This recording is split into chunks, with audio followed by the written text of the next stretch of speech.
Who wants to rock? That's what I want to know. What's good? What, we good? All right, y'all. Daily Go Getimism show. All up in your area Friday night. And y'all know what we do on a Friday. Know what we do on a Friday. Know what we do on a Friday. Know what we do on a Friday. Know what we do on a Friday. Know what we do on a Friday. I'm ready if you're ready. Ready if you're ready. I'm ready if you're ready. I'm ready if you're I'm ready if you're ready. Everything is gonna be all right. I said I'm ready if you're ready. Yeah. So y'all know what we doing tonight. And if you don't know, we're talking about the greatest comebacks, the greatest musical comebacks ever. So we're talking about, you know, those success stories, those post-success stories, those second chance, second time around success stories in music. So there are a lot of names that might come to mind. I don't want to spoil it for y'all, but we're going to talk about those times when maybe some stars were really good when they were younger, and maybe something happened during their career, sophomore jinx, a scandal of some type, some type of quirky happening that took them off of their star for a while and had people count them out like, well, yeah, they're done. And next thing you know, here they come back. Years later, sometimes. Decades later for some. And, you know, think like in boxing. Think like in boxing with George Foreman. Remember, George Foreman came back in his 40s and was killing it. Rest in peace, George Foreman, man. You know what I mean? I like me some George Foreman. But that was a really, really great comeback success story. But we need to talk a little bit about what makes a success story in music. What makes a comeback success story?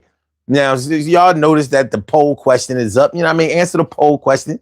You know, let's get into this thing. So we're talking about the greatest musical comebacks ever. The greatest musical comebacks ever. So there are a lot of them that probably come to your mind right away, but we're going to talk about the greatest musical comebacks. So, you know, don't be coming on here talking about Matchbox Charlie came back and he had a nice song. I'm like, if Matchbox Charlie didn't sell, you know, at least go gold or platinum, whatever, you know what I mean? There's not a great comeback. It's a comeback, but it in order for it to be considered a great comeback, then there probably has to be some commercial success to it. You know, more than likely, because what would make it great if nobody bought the records, if nobody sold out, if they didn't sell out the tours? What would make it great? So let's think around those lines. Think along those lines. Yo. Yeah,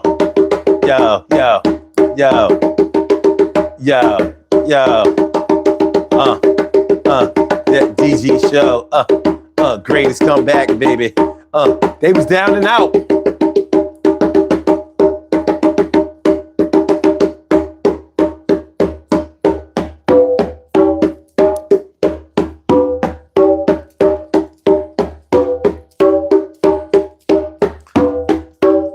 Greatest comebacks, y'all. What y'all got for me? Start getting y'all list together. We're gonna have some fun tonight. Greatest comebacks in music ever. I got my list. Y'all ready?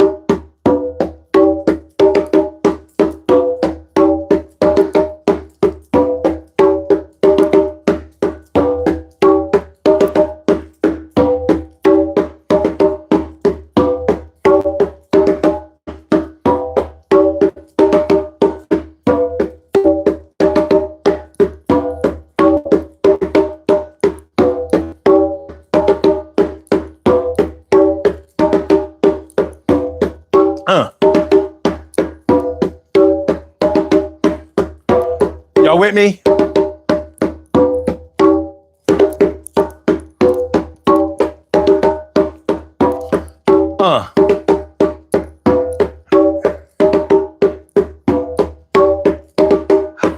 How y'all feeling, man? Friday.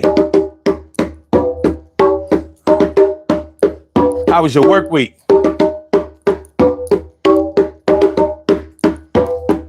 Greatest.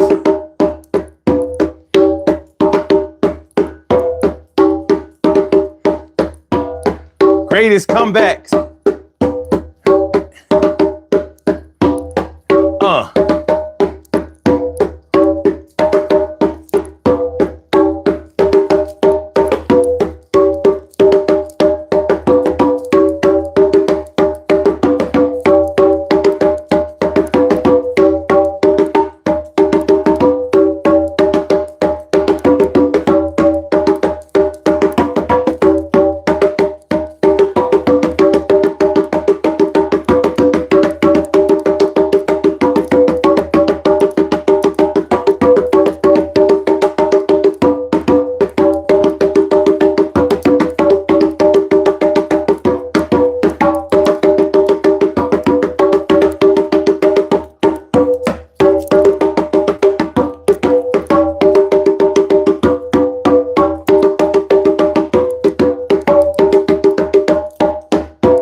Urban Therapy with Sun 752, and this your daily. It's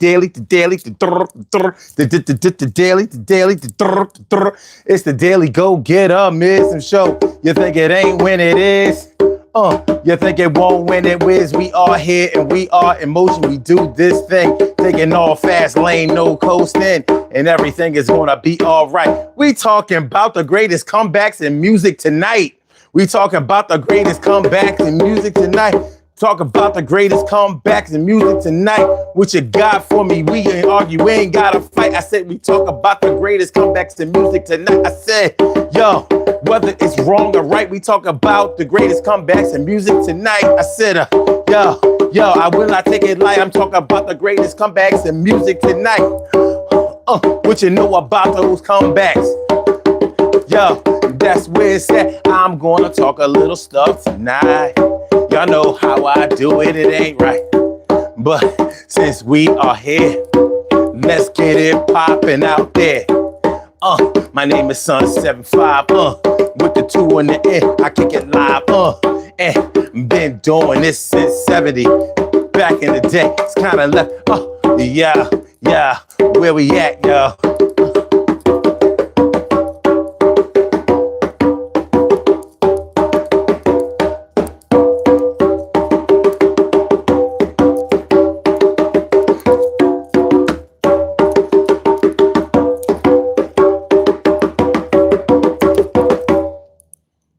And so that's where we are with it. The greatest comebacks in musical history. Are y'all ready to have this conversation? What's up, y'all? What's up? T. Carey Wright, morning, noon, and night. It's always great to have my peoples going directly into your site. And Cheryl Halsey. What up, Ma? It's good to see y'all. Good to see you. And Sebas. What up, Sebas? I hope I'm saying your name right, because it could be Sebas. Sebas. Marvina Bigby. What up, Marvina? Good to see you. Good to see you. JJ, what up, my dude? What up? What up? What up? What up? And Oakland is all up in the house. Let's get this party started. We are talking about the greatest comebacks, greatest musical comebacks ever. Ever. Do you know what I'm saying?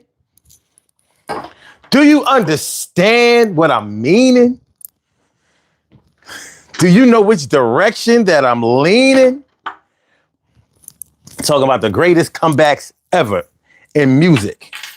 So, without any further ado, let's get it started. We do not have to wait. Hold on. Let me get my, you know what I mean? Let me put my clothes on. I'm gonna put my clothes on for this one. I ain't, nah, I ain't gonna let that slide. I'm gonna put my shit on. Put my thing on. Put that thing. Put that thing. There we go. There we go. Levels is good. Levels is good. Levels is good. All right. So we talking about the greatest musical comebacks ever. What do y'all know? Who comes to your mind? I mean, will we have one person that we all agree with or agree about that could be the greatest musical comeback ever? How far back in history can you go? How far back in history can you go in order to clock or detect a comeback? And exactly what makes somebody a comeback to you? And I'm talking about a great comeback. Like I said, you can't just be like Matchbox Charlie, Max Box Charlie, Max Box Charlie, Max Box Charlie, Max Box Charlie came out with the third track. Yo, I was with that, all up on that. Yo, he was doing this thing. He sold like 100 copies. Yo, he's the king. No. In order for it to be the greatest comeback ever, people have to recognize it. It's not that it's a popularity contest, but somebody has to buy your stuff. Somebody has to come out to your shows. You know what I mean? You got to be on the award shows getting some honorable mention. You ain't got to win. You ain't got to win. But it's hard to win. It's hard to argue against a Grammy, ain't it? It's kind of hard to argue against a Grammy. Now, it's funny because I know some comeback stories of some artists who did come back and win a Grammy, but I didn't think that they were anywhere near the greatest comeback because shows like the award shows like the Grammys and like the Oscars, they pay homage to the names that they know. So if they've known you before, there's a greater likelihood that you can get chosen. That's why sometimes you can't go by that criteria. But if that's the criteria that you go by, you know what I mean? There's an argument to be made about it. There's something to be said about it. I can't say, no. You can't. I said you can't. There's no way, sir. There's no way. But we're going to talk about this tonight. The greatest musical comebacks ever. The greatest musical comebacks ever. The greatest musical comebacks ever. So, this is what we gonna do. Normally, my partners call in or whatever, but lately we've been getting some surprises. We're not gonna wait for nothing. We're gonna get this thing popping because I'm here, you're here. That means we're here, and we're gonna do this damn thing. So let's start running some names. What do you name? Somebody, name an artist. Name an artist that you consider to have come back strong as hell and was doing the damn thing. Who is an artist that comes to your mind?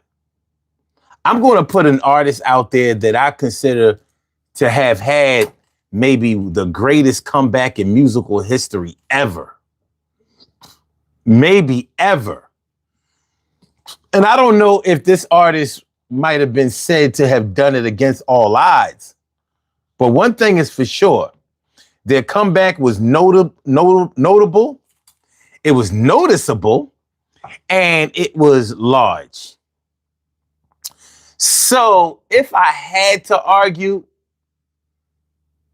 what the greatest musical comeback ever would be, I would have to say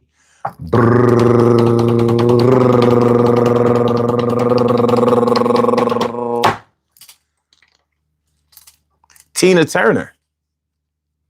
Tina Turner. When Tina Turner came out in 1984 with What's Love Got to Do With It, she tore shit down. Now, whether you liked the song, loved the song, didn't like the song, hated the song, the whole album sold. She sold like millions.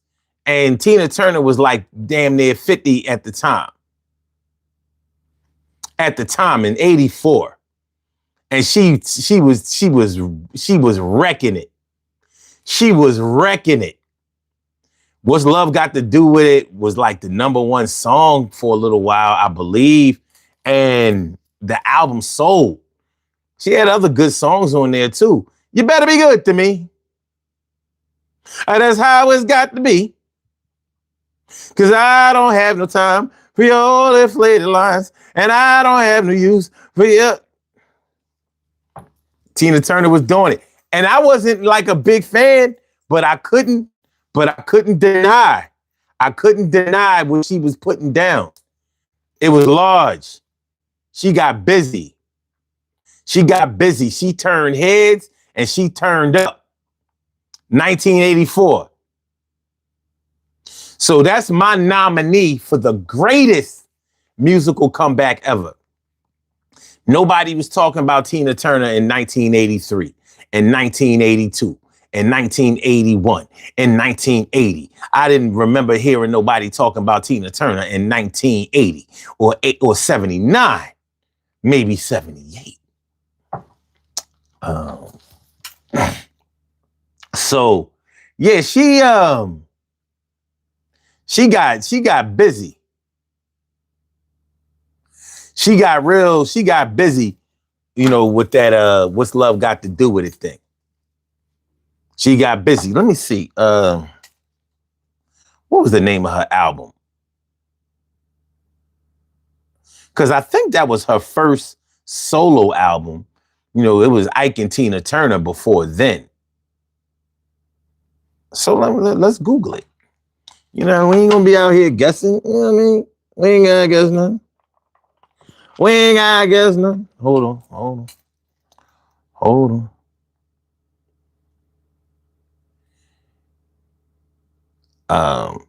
How many records did Tina Turner sell on her comeback album in 1984? Tina Turner's 1984 comeback album, Private Dancer, sold over 12 million copies worldwide and more than 8 million in the United States. You have a call from Troy. Okay, she sold 12 million copies worldwide and more than 8 million in the United States. Now, of course, Good to me. right? But now you have to consider that at the time she hadn't sold that many, but over time she sold that many of this album. And I have to say, she deserved it. She deserved it. This album kicked ass. It was kicking ass. Now, at the time, she might have sold around maybe 2-3 million, you know what I mean? Like double or triple platinum. But she got stupid. You know what I mean? This was a big album. And to me, that definitely challenges for the greatest musical comeback ever. Cheryl Halsey says she agrees. Buana Haguski talking about Killer Mike. Slow down. Oakley talk about knocking out the box stuff. Oakley talking about Nas was Stillmatic. Oh my God, this is gonna be a fun night tonight. Y'all getting crazy. One song by Tina Turner. Was that? I'm your private dancer for money. Funny thing is, that was the name of the album. Yeah, that was the best. That was the song that came out after What's Love Got to Do it. I thought Better Be Good to Me came out after that. No, the next single after that was Private Dancer, and then Better Be Good to Me. Okay, well, Better Be Good to Me was the only song I liked. But like Private Dancer? No, I didn't like Tina Turner at all. You know what I mean? I was like, I get what all the hoopla is. She was an old head. Came back and was kicking it. You know what I mean? She was lapping the young people. Mm-hmm. In '84, right in the pop era. She was tearing shit down. All right, hold on. You have a call. Hold on. Kim is here. Welcome back after last week.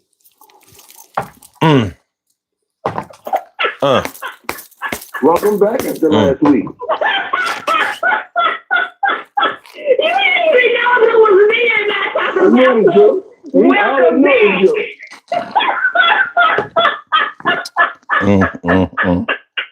Just his own dark ass last week. You so damn childish. You didn't know it was me or not.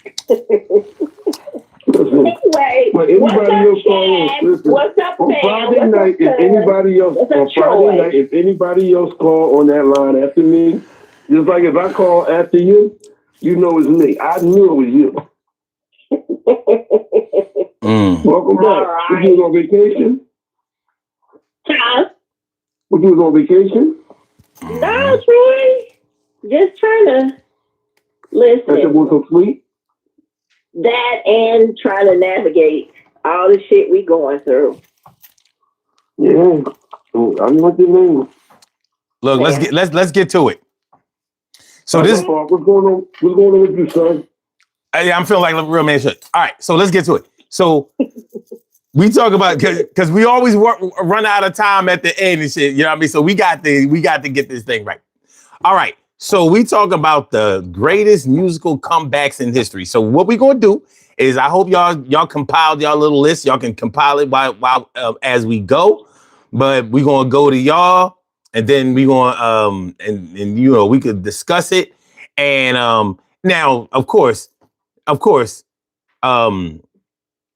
there can't be like a undisputed greatest comeback ever. You know what I mean?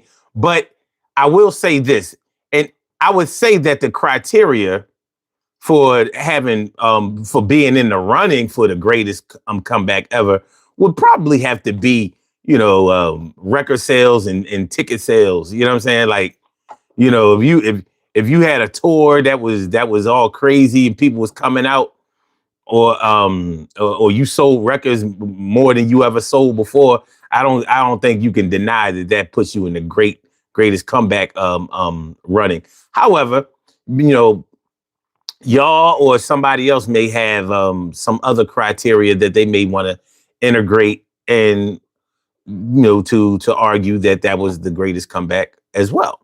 Now, in order for it to be a comeback, you have to have been gone. What we're not going to do is you know, say, well they on their fourth album, and and the third album came out in 2023, so this is a comeback. Like, no. I'm thinking like you got to at least have been out of the game for some years. You know what I'm saying? I mean, I don't think we can say exactly how many years, but I would say at least 5. 5, yeah. You know, at least enough time for your fans to think that, you know, well, I guess that was a wrap. I don't know how well I'm gonna do with this one because you know, you guys know the date more than I know. Well, we'll see. Well, you know, I mean, if we get caught up, album sales. I didn't mean dates. I meant album sales. Oh, okay. Well, you even if you don't know the exact amount of albums, you know that they sold a lot because they were visible. You know what I mean? Like, I can't tell you how many offhand. I can't tell you how many albums Purple Rain sold, but I know it was multi-platinum. Okay. I know it was kicking ass at the time, and I also know that just in case anybody tries some slick shit, it wasn't no comeback. You know, that not at all. As a matter of fact, if y'all try to integrate Prince in this equation anyway, then don't try to do it in the 80s or 90s. Not gonna happen. You know what I mean? Not gonna happen. All right, so I said my first one, so technically I went first, and mine for the greatest comeback, in my opinion, ever was Tina Turner. What y'all got? Go ahead, girl. Show off. Okay. So for me, so can we count?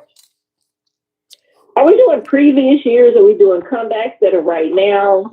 No, well, I'm talking about when they actually made a comeback. So it doesn't matter if they are out now, you know what I mean? when the time was that they came back, that's what we count. Well, I want to say Janet Jackson.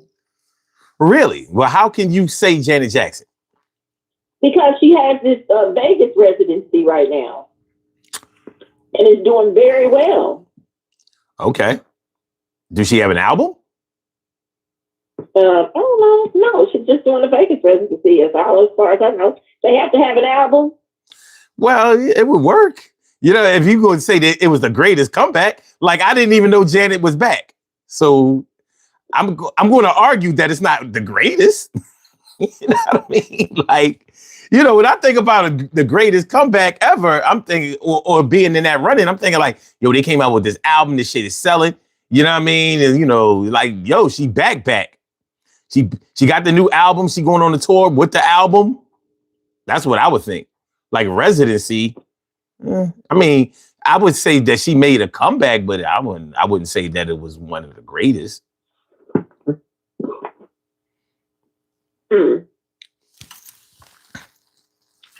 Well, what about Sade when she came out with Soldier of Love?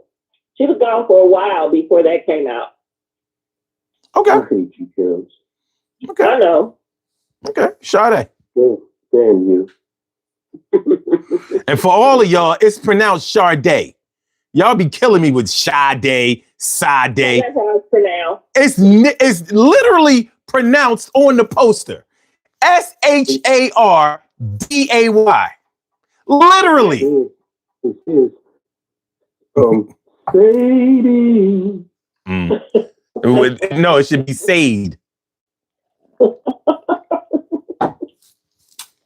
Oh, they shot at. That's my person. It literally said that shit on the poster because everybody was fucking up her name. Sharday. But niggas ain't listen. Sade. Sade. Anyway, all right, Troy, come on. Genesis for the greatest comeback? Well, one of the greatest comebacks. Okay, go ahead, name it. One of the great. I'm not saying the greatest comeback. It's one of the greatest comebacks. Once they broke up, okay, they had hit records. They broke up. Phil Collins left the group, went solo. They came back, made mega hits. Okay, what were some of the hits they made? They made what is it? Hold up. Let me what is it? I forgot the something years. It was like a somewhat of a song about people passing away. Okay. Did they have a tour? Hold up. Give me a second. Okay. You had time enough to do all this shit. I hate when you sit up here and make me have to do my homework, bro. Yeah, because you ain't gonna have time to do it tonight. I ain't gonna do my homework,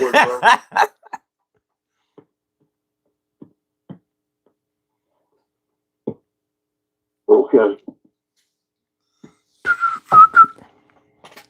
Well, when did they come back? Touch is one of their hit songs. What came back out? Wait, what was it? He sees your hands, that invisible touch ya. Okay. That was one of the hits. What years? What were the years when they made the comeback? Say that again. What were the years? Like, what was the time frame? What decade was it? So now you need me to give you the years that you need me to break everything down now? Well, I'm just asking. Like, that should be easy. It was about a 5 to 6 year difference. No. What years did they make the comeback? Not what years did they come back. What actual years were they? I got you. Like, was it in the 90s? Was it in the early 2000s? Like, when was it? This nigga ain't ready. All right, look, we're gonna go to the go to the next one. All right, so we're gonna go to the chat. We're gonna go to the chat. All right. There's some interesting choices here. All right. Let me see. Tupac after prison. Actually, actually, you know what? You know, I'm going to say yes and no. The reason I say no is because there were no years between his albums. Ooh. When when it was Me Against the World, that came out in 94. He was back out in 95. About Tupac? Uh-huh. And so he never fell off. But the reason why I will kind of qualify him is because people probably counted him out. Like by him going to jail, not having a chance to really promote that album that he put out, Me Against the World, when he went in. People probably thought like, yo, this is, he's a young man in the prime of his career. There's a short lifespan for rappers as far as being in the industry, especially at that time. So people probably thought like, yo, he dead in the water. And he came. He was. I'm sorry. Huh? He was. I mean, not 94. You know what I mean? But going to jail for a long time can be, especially in the rap category, because rappers are, we want youth in our rappers. You know what I mean? At that time, if you had a 5-year run in hip hop, you was doing crazy numbers. It wasn't like that. What up, Yellow? What's good? So yeah, I can't deny. I'm gonna have to. I have to say yeah, because the success of All Eyes on Me. Yo, I mean, what can you say? You know what I mean? That sold more than all of his other albums, maybe combined. So yeah, that might have been one of the greatest comebacks ever. So yeah, Oakland talking about some Jaden Smith, #1 all time. You know what?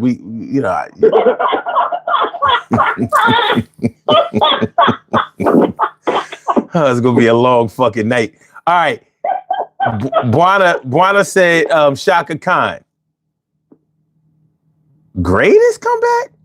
I don't know. What would y'all say? What would y'all say? I'm gonna say no. What the hell? Like, is this thing on? Y'all gotta get her comeback right now is about her being drunk and high. So I'm gonna say no. All right, Buana said Shaka Khan after Rufus. Oh, okay. Well, then that's different. Then I'll say yes.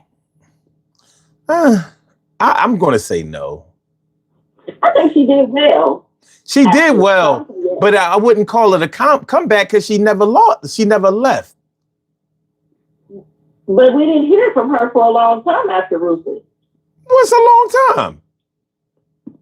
It seems like it was, you know what? I can't say it was 5 years enough. You know what I mean? Because she remade Gotta Be There. Got to be there. Be there. I don't know about being one of the greatest comebacks. I don't know. Okay.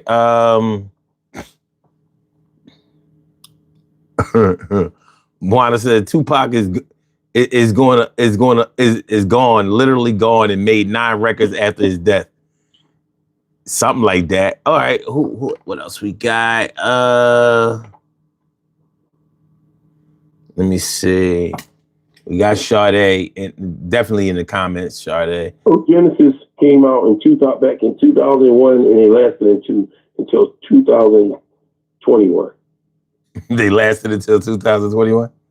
Yeah, I Googled it. That's what it says. Yeah. All right. That's a long ass fucking. That comeback long as fuck. All I was asking was like when they started to come back, you know what I mean, what the impact was. This motherfucker gave me a whole he gave me a whole career span. Shit. These motherfuckers that died on their comeback. All right. JJ Visno said Leonard Skinner. Greatest? Oh, What, they that's an came back? interesting one. They came back after the plane crash deaths? I can't stop it. I don't know, man. All right.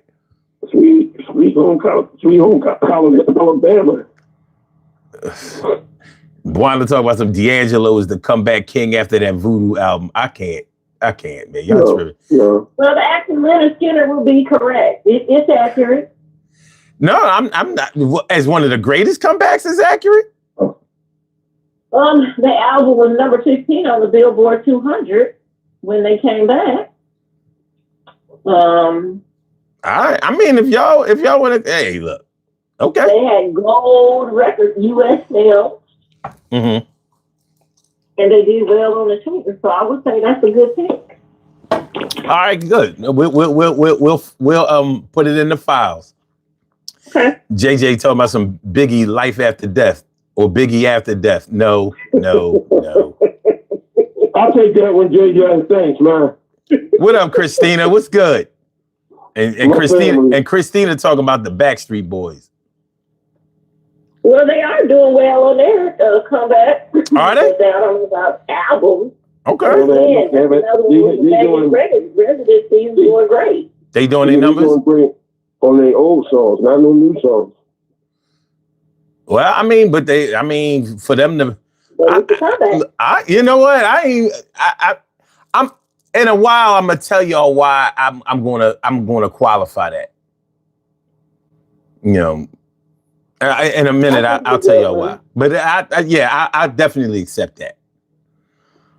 All right, JJ says, I think it's too easy for these comebacks to be obscured today because there's so much out there. The 80s seemed to be the era for big comebacks. It was an era for big comebacks. That's true. All right, well, I got one. Wait a minute, we ain't done. We ain't from that era. We ain't so done. That's what makes them some good ones. Because even the Backstreet Boys, they're doing concerts right now, and they're selling out at their concerts. So I got the biggest comeback ever, I think, man. If we can do that. Oh, I already did the biggest comeback ever. But I feel like it's going to be something petty. I feel like it's going to be something Shut up. Because I knew it was. See how I knew? No, it ain't nothing petty. It's going to be debatable. Damn, Yellow said, what about Max B? But he ain't come back yet. He's out of jail. But, you know, I ain't heard no tracks. Have you heard anything? I mean, and he wasn't that big when he went in. He was known for writing Jim Jones rhymes, and you know, he doing some ghost writing. I ain't mad at Max, but we gotta see, because his comeback, if it is great, it won't really be his comeback. It'll be his first time being great. If you really think about it, it wasn't no Max B. It wasn't no Max B album. Max B, we gotta see. Well, we're gonna keep our eyes on Max B. Okay. Yellow says will be released this November after being jailed for decades. I don't know if he will bounce back. Well, he was gone almost 2 decades. Almost. But I think Oakland, I just want to say this about the Carter 6.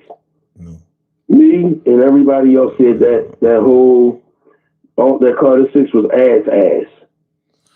Actually, matter of fact, I gotta say it again. Ass.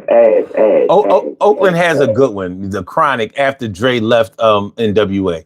That was a hell of a comeback. Yeah, undeniable. I got one on the back end of that one. Then I got 2 of them so far now. Undeniable. Yeah, don't you start telling your stuff yet till it's your turn. Okay. I'm not gonna say nothing because I know your ass is gonna jump right on it. Okay. Smart ass. It took a damn hiatus and coming back still and shit. This is good material. Okay, wait a minute. Oh shit. Damn, JJ says there are also the old heads like Robert Johnson and Muddy Waters that never got their due. The reason why, and by the way, you took mine. Because Robert Johnson, if y'all don't know who Robert Johnson was, he was a famous He was a famous blues singer. The one that made Deal with the Devil.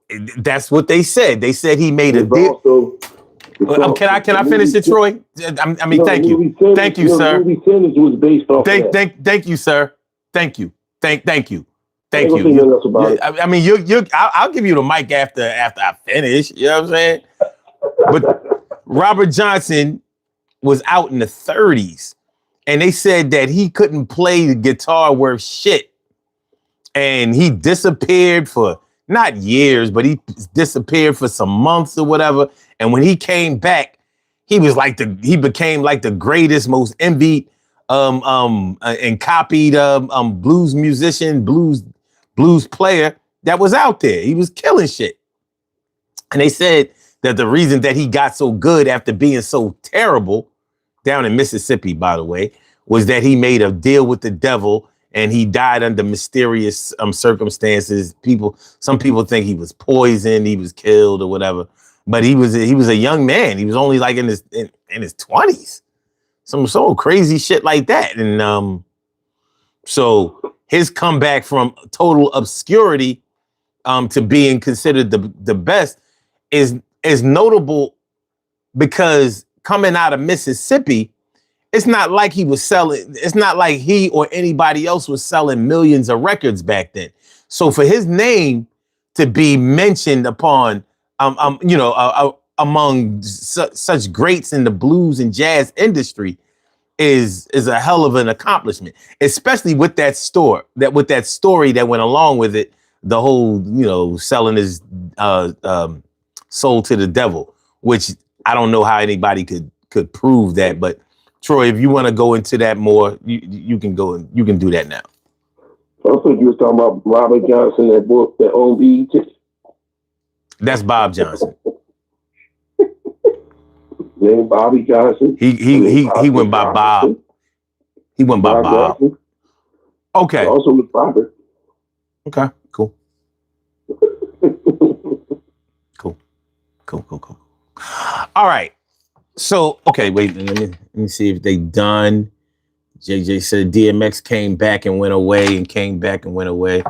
No, we're not doing that. Nah. He ain't had he didn't have DMX had shit, two number ones in 1 year. Yeah, but he had no comebacks. He was already here. Yeah. He never go nowhere. Let me see. Oh shit. Damn, he took another one of mine. JJ said, not my jam, but Bruce Springsteen, Born in the USA. That was one of at the time, that was the greatest comeback. It was like... He was already here. He never went nowhere, son. No, that was a comeback because he was gone for years. There wasn't no Bruce Springsteen in 80, 81, or 80, 81, 82, 83. He came back with that Born in the USA shit. He was tearing shit down.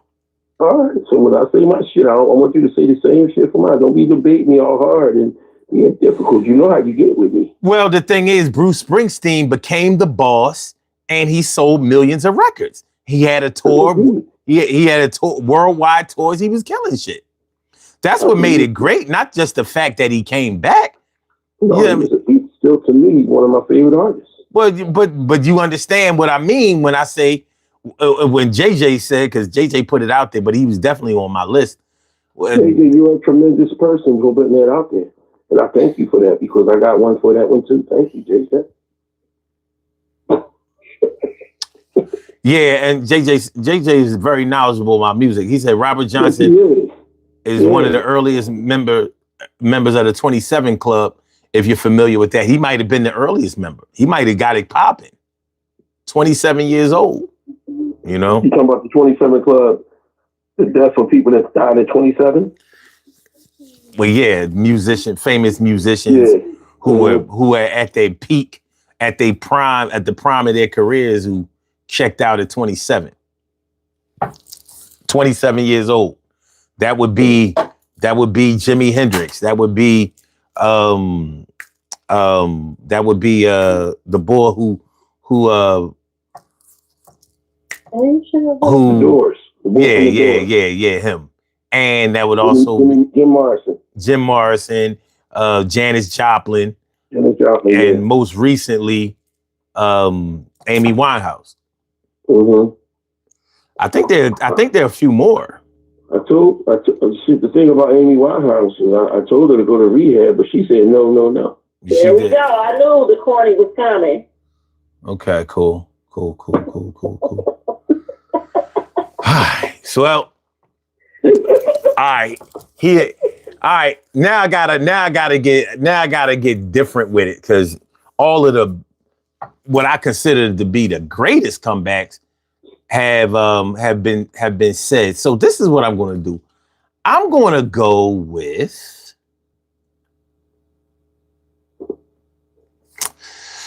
I'm gonna go with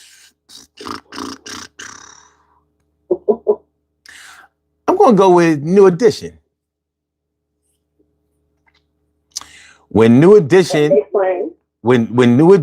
disbanded, when everybody made their solo album, and then they all got back together. So it was 6 of them instead of 5. That album was. You talking about when Michael came back with? I mean, when Bobby came back with the safety jaw. The home. What was it? What was the album called? The Hit Me Off or the home? No, not the Hit Me Off album. That was. I'm talking about the. Well, yeah, it was. Hit Me Off was on there. But I'm talking about Home Again or something like that. Home Again. That was the name of the album. Home Again. So, yeah. When they came back with that shit, they was on fire. You know what I mean? They was on tour, whatever. They couldn't complete the tour because they was all, all of them was in their feelings and fucked up and all that old crazy shit. There was too many stars, But yeah, that was a big comeback at the time. Sold a lot of records. Yeah, it was a good look. So I'm going with New Edition as one of the greatest comebacks ever. Yeah. And they had been disbanded for a good little minute, because they came back in 96. Okay, did you tell me when did they disband and when did they come back? They disbanded around, I would say around 89? No. Well, yeah, that's when they disbanded again in 96. But they first disbanded after the Any Heartbreak album. And that was 88, 89 or whatever, because BBD came out in 1990. So yeah, they had at least 5-6 years between that comeback. Hey, sure. I would like you to start Googling some answers. I just want to make sure we're up to par with these answers that he's giving. Okay, so it's your turn, Kim. Cheryl with the S. How you doing? What's up, Cheryl? I whispered that earlier, but they were talking, so you probably didn't hear me. It's your turn, Kim. So I'm going to go back to my previous person, and that would be Janet Jackson. Okay. And that's because she went on hiatus and came back with the All For You album. She toured. She did millions in sales. She had a world tour with 110 shows. Her hiatus was from 97 to 2001. And the All For You album is when she came back. And she made over 3 million U.S. sales. So I'm going to say Janet Jackson. Okay. At the time, that wasn't even a good comeback. The shit was trash. In your opinion? No. I'm trying to tell you, the album was trash. And 3 million people disagree. It's 3 million now, Kim. And the sold out world tour, 110 shows would disagree with you. So. It's 3. Yep, Janet Jackson, you're correct. Yep, she is. It's 3 million now. She ain't sell no 3 million back then. It was 3 million in 2001.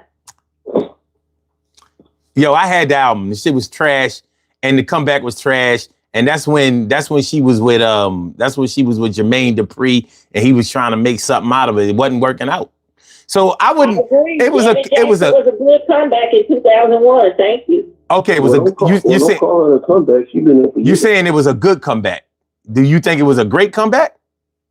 I don't think anybody has had a great comeback like that, but it was a comeback. And it was a good one. It did well in sales, and it did well in touring. It wasn't just U.S. touring, it was world tour. So, yes, Janet Jackson, standing on it. Let me plant my flag right there. Down, huh? 10 toes down in the carpet, huh, Kim? All right. I'm planting my flag on that planet of Janet Jackson in 2001. I'll forgive. After Saturday. Okay. Troy? Okay. Well, there was this individual. He was one of the best singers ever. His name is Miguel Jackson. And after Off the Wall, they considered Off the Wall a bust because it didn't have the sales that he wanted and didn't cross over to the pop charts to make him the king of pop. So therefore, when he came out with Thriller, he became a thriller, scared the shit out of the industry. Now, need I say more about anything else? That wasn't a comeback. How was it not a comeback now? First of all, I don't care what nobody say. Off the Wall was a hit album with mad hits, mad hit records that you can name off the top of your head easily. Yes, but what I'm saying to you, sir, and I digress. I'm speaking on behalf of what I've read and what I've heard in documentaries on that Michael Jackson and Quincy Jones looked at Off the Wall as a flop. Don't cover your face and cover your mouth and laugh at me, neither. I'm looking at the TV. So. How many albums did Off the Wall sell? Before Thriller? Yeah, I want to know how many albums this flop. Can you Google that? Because I don't want to. I can. Google. Thank you, Kim. Before Thriller. Right. How many albums did Off the Wall sell before Thriller? You got it, Kim? It's coming up now. Let's see. Roughly 5 to 6 million copies worldwide. About 3 million sold in the U.S. After Thriller, the album eventually went 9 times platinum in the U.S., over 10 million shipped. Global sales estimated around 20 million.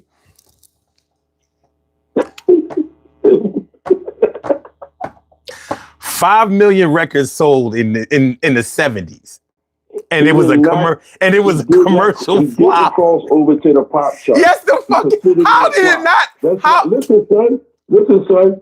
That's why we put Paul McCartney on 2 songs on Thriller because he wanted to cross over to the pop charts. Say, in the girl is mine was on Thriller. If you sell 5 million copies, you are on the pop. I don't just. He wasn't on the pop charts like that. Do the homework on it. He didn't even get that many Grammys for Off the Wall. He barely got any Grammys. If he got 5 with 5 million sold, you don't need a Grammy. We talking about Michael Jackson. And I'm talking about a commercial success. Yeah, how can you call a 5 million? That's how he solidified this up, bro. You know what people would do to sell 5 million copies? Yes, but they're not Michael 5 million copies. No, nobody was Michael Jackson. Michael Jackson wasn't Michael Jackson with 5. But I tell you what, nobody sold nowhere near 5 million copies at that time. Do you know how many records that is back then? $5 million. I mean, 5 million copies is. Can you do me a favor, Kels? Can you check and see how many Grammys did Michael Jackson get off the Wall, please? I wouldn't give a shit if he didn't win. I wouldn't give a shit if he didn't win no Grammys.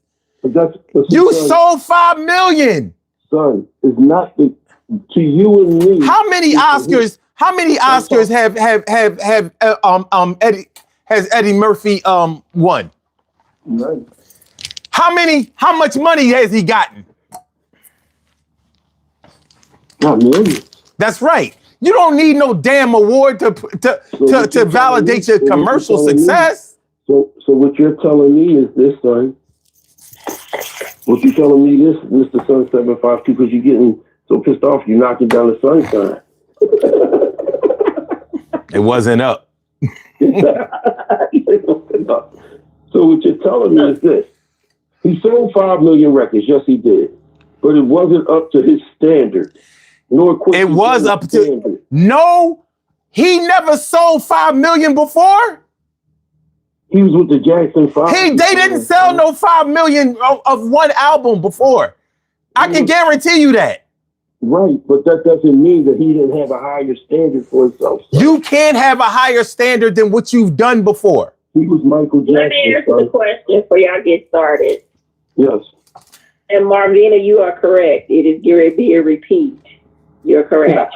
Off the Wall earned 1 Grammy and 2 nominations. Thank you. And how many Grammys did he win off of fucking Thriller? 8. He won 8. He won 8. It doesn't matter. So him and that was a flop to him. You can't talking about that. You can't determine. That was his biggest comeback. His biggest comeback as Michael Jackson was Thriller. Not fucking. He never left. He wasn't gone. His biggest comeback was all right. Thriller. Let me do this because I won't stop. Mariah Carey, son. What you want to say? No, you already fucked up. You ain't gonna be. What we not gonna do is like, all right, well, if you won't accept that one, accept this one. My mouth, you knock it down, and you're not listening to what I'm saying. I've done my homework on that. I already know about Michael Jackson, Off the Wall, and Thriller, and I already know that Quincy Jones and him looked at it as a flop. The way he looked at things is crossover appeal and Grammys. It didn't cross over, and he only was nominated for 2 Grammys. You can't sell 5 million. You can't sell 5 million of one album and say that it wasn't a commercial success. How many did Thriller sell? It sold 30, but that was more than anybody. That's more than any other album had ever done in life. Right, so that's his biggest comeback. But it was you can't. We gonna do another argue show. How can we gonna do whatever the fuck we gotta do? Right you can't come back if you never left. You can call it an advancement, but you can't call it a comeback. Hey, Bruce Springsteen is the same thing. He never left. He came back with a hit song. He never left. Okay. Okay, so he never left. He never left? No, he didn't. What songs did he have? Now you want me to do homework on Bruce Springsteen? I'm not doing homework on Bruce Springsteen. He never left, though. He was already making hits. He was already making hits as Bruce Springsteen. It just so happened that Born in the USA was a mega hit, but he already had hits. He already had gold and platinum albums. I remember then they were calling it a comeback because he was off the radar and out of the scene for years. And it's true. Born in the USA didn't come out till 84. He didn't have nothing out in 83, 82, 81, or 80. So yes, it was a comeback. There's no way around it. Okay, sir. All right. Okay, so now we can go to chat. CC says Off the Wall was his best album. And I agree. Oh. I absolutely agree. Off the Wall was his best album to certain individuals, but to Michael Jackson. Don't say no more about Michael Jackson. But Michael Jackson, listen to me, I'm going to say this last thing. To certain people, Off the Wall was his best album. But to Michael Jackson, it was a flop.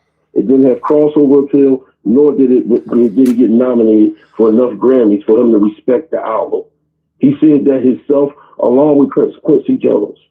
That's why he brought in Paul McCartney on the Thriller album, so it can cross over. Well, you can't. Oh shit! They're gonna think I cut him off. The app crashed.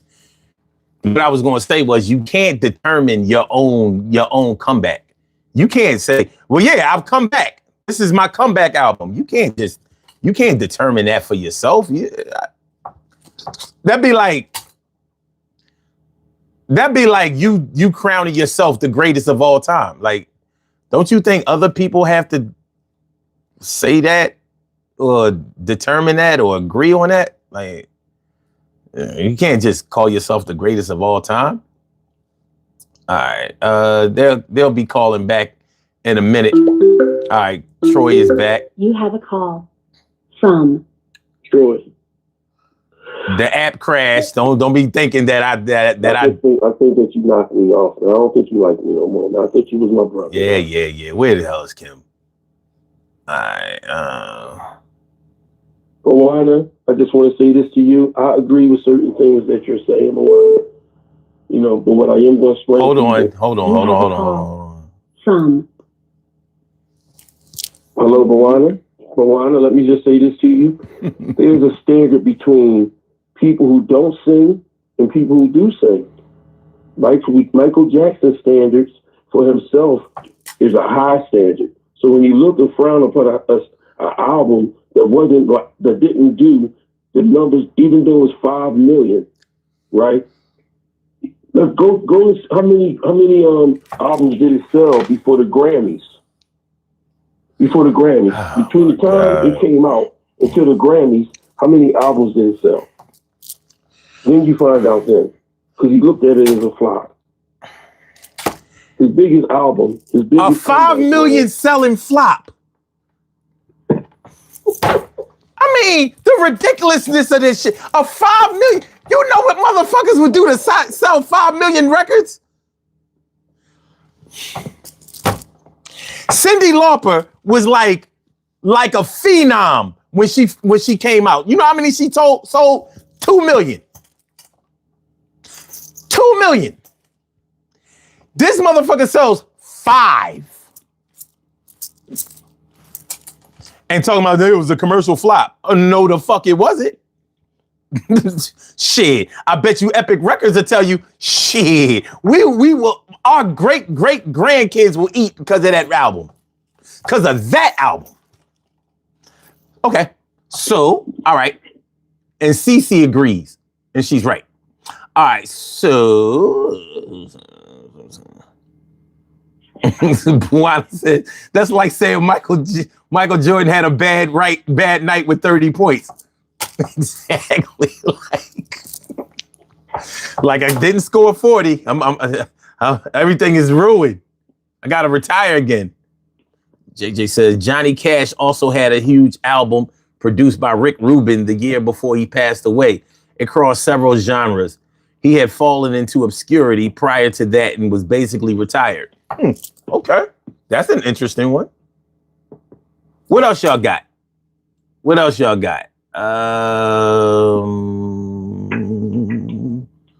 right, that's it. Y'all. All right. Okay. Wait. Cheryl said, did y'all say I'll be sure? That second album was trash. That shit was trash. You know what I mean? He was trash. He was trash on his first album, but it took to the second album for people to see it. They just, Okay. All right. Tom says Michael Jackson was bigger than Cyndi Lauper. Yeah. I think he was bigger than everybody. Let's see. Michael Jackson's Thriller album was a pop success. It had nothing to do with a comeback. Sun 752. What is absolutely correct? Michael Jackson was big when he was 6 years old. Again, I just know that he never left, so that's why I don't accept that it was a comeback album. Yeah, it's just was. But okay. I got a wild card. And let me see if y'all agree with this. I'm going to go with Wu-Tang. And the reason I'm going to go with Wu-Tang is because their first album came out in 1993, the 36 Chambers. And it did well. You know, they tore shit up, got their fame and all of that. But then they all started making their solo projects and whatever. And people were unsure if they were going to come back and do a second album, or were they all just going to branch out and just, you know, live forever under the Wu-Tang umbrella. But then when they came out with their second album, Wu-Tang Forever, in 97, that shit was killing shit. And people who liked them in 1993 loved them Wu-Tang Forever. You know what I mean? Y'all thought y'all wasn't gonna see me? I'm the Osiris of this motherfucker. You know what I mean? So I'm going with Wu-Tang. What y'all say? Whatever you say, because I don't feel like debating it. Listen, if y'all gonna be bitching, this shit just ain't gonna work. This ain't gonna work. You know what I'm saying? Like, look, come on, man. You know what I mean? For real. Nobody's going to spend 20 minutes on arguing back and Listen. I can take that because at the end of the day, they did branch off. They did do other music. Method was doing movies along with Redman. And when they came back, they did Return to the 36 Chambers or something like that? No, it was called Wu-Tang Forever. Yeah, that one, yeah. Yeah. So, I mean, I can deal with that. And they really took off. That was a big album, big tour. You know what I'm saying? It was crazy. Well, I mean, the first one was even just as bigger, but they took off even more because everybody had solo albums and everybody was almost pretty much, especially fucking Old Dirty Bastard and Method Man. Well, they second album sold a lot more than their first album, but their first album, you didn't know that you didn't really have their identity solidified. You know what I mean? You got 10 members. You know what I'm saying? And it was hard to tell who was the leader of the group or whatever. I mean, you might say Method Man, you might say whatever. You know what I'm saying? And for them to there was some uncertainty about whether there would be a second album.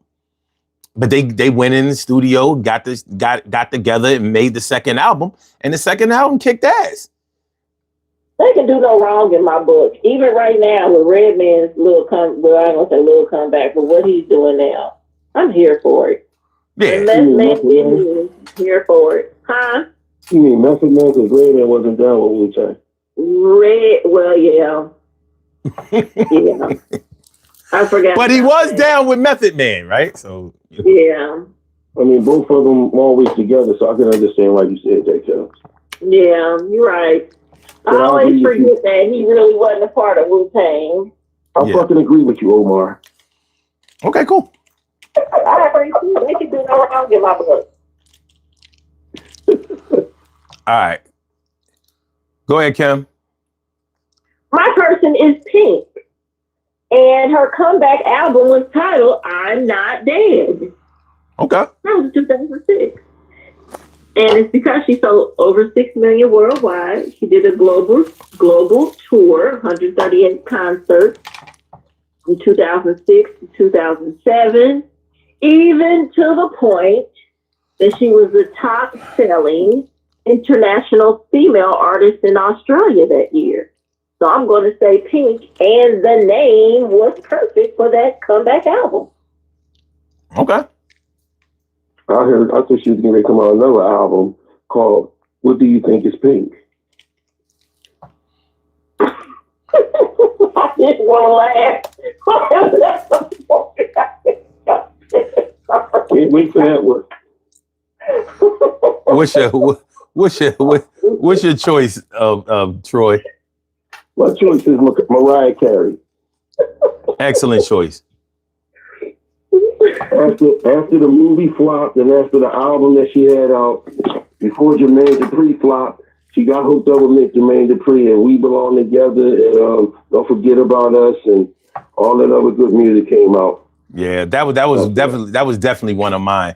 That's an excellent About choice. the Emancipation of Mimi, is that the one we're going with? Yeah, she lost her mind. She was tripping. You know what I'm saying? Like, yeah. That's when she was dealing with the boy from Sony. And what's the name?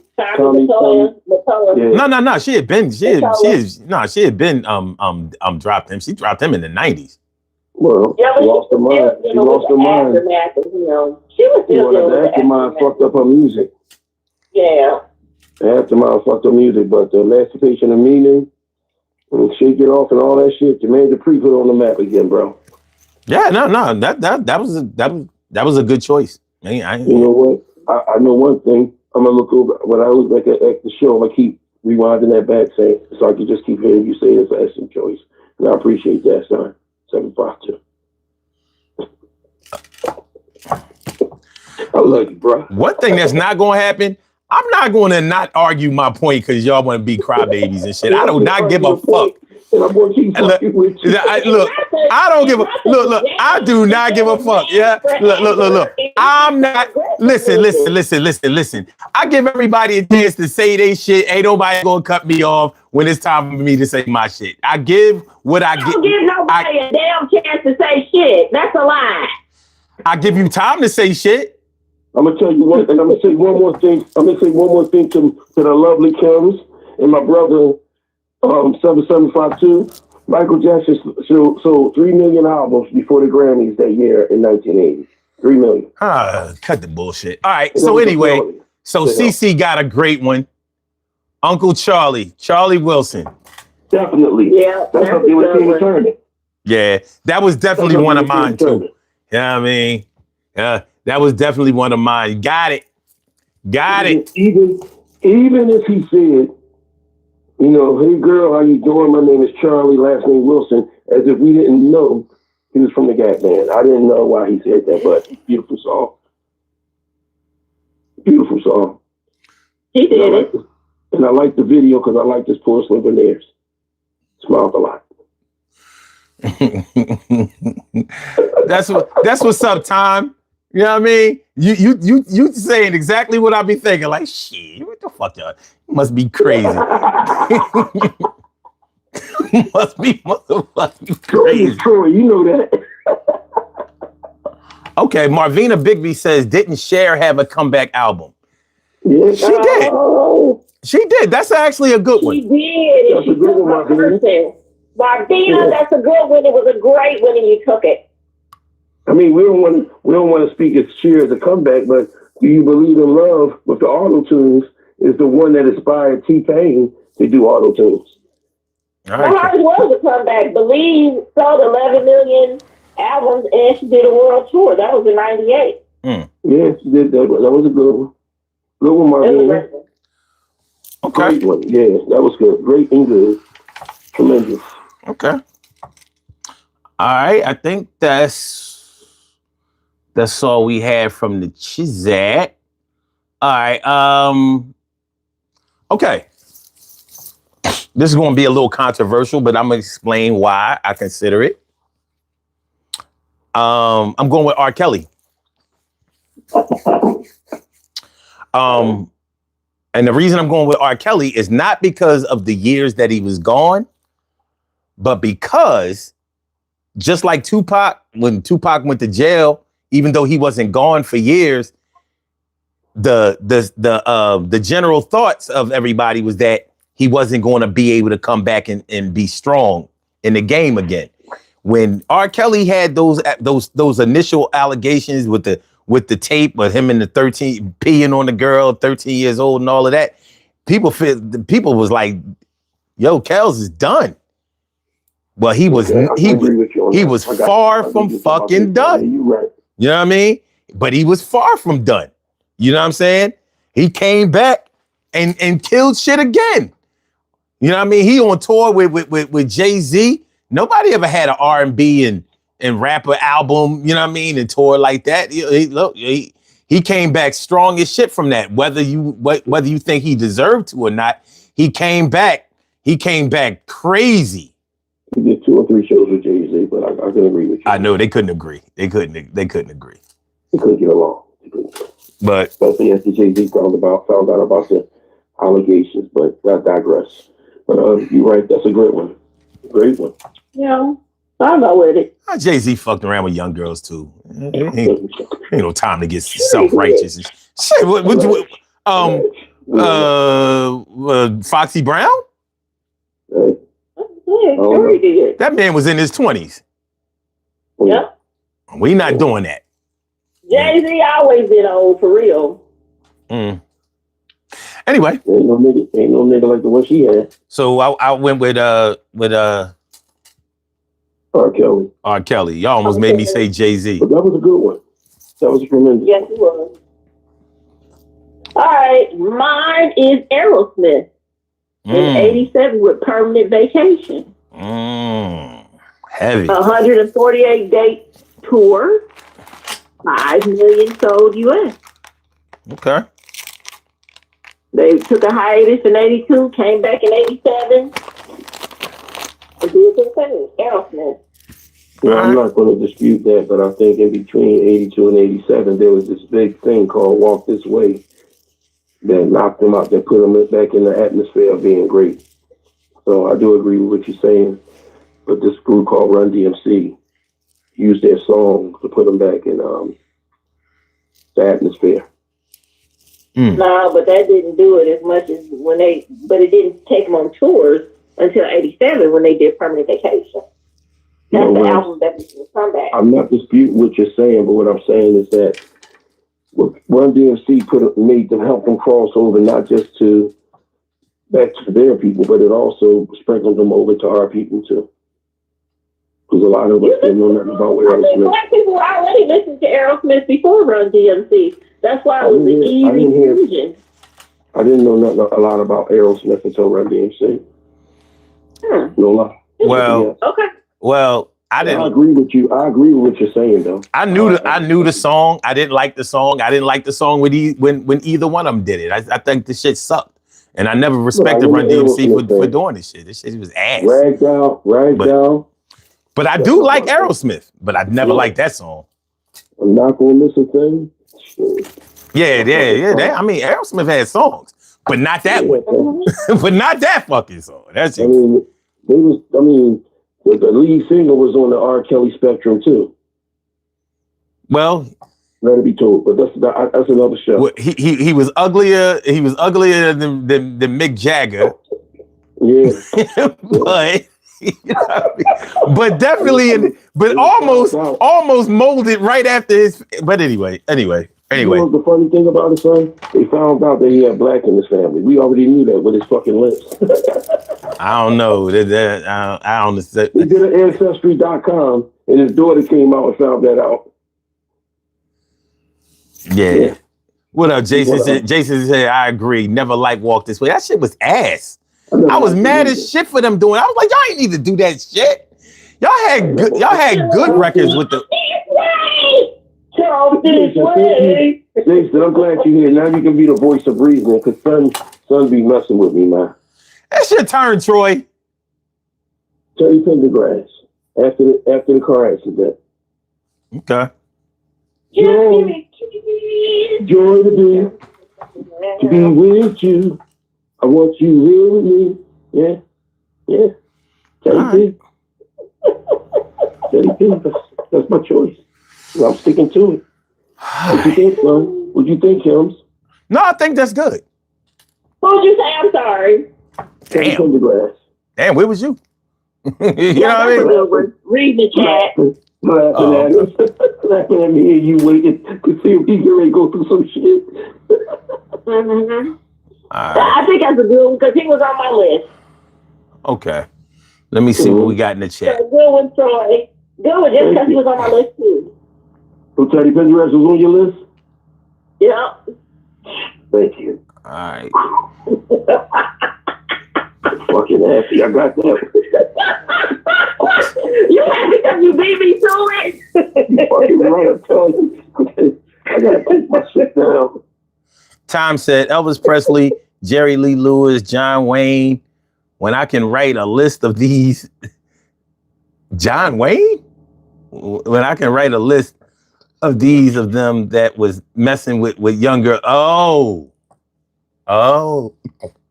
Yeah, that Jerry Lee Lewis, he was, that motherfucker was on some shit. That motherfucker couldn't be talked out of it. Yo, that. He married a He married this 13-year-old cousin. Yo, that motherfucker was nasty. All of them were trash back then, purrs. And it just spilled over to the next group, all purrs. That shit was three balls of fire. Okay, hold on. JJ Visno said LL Cool J.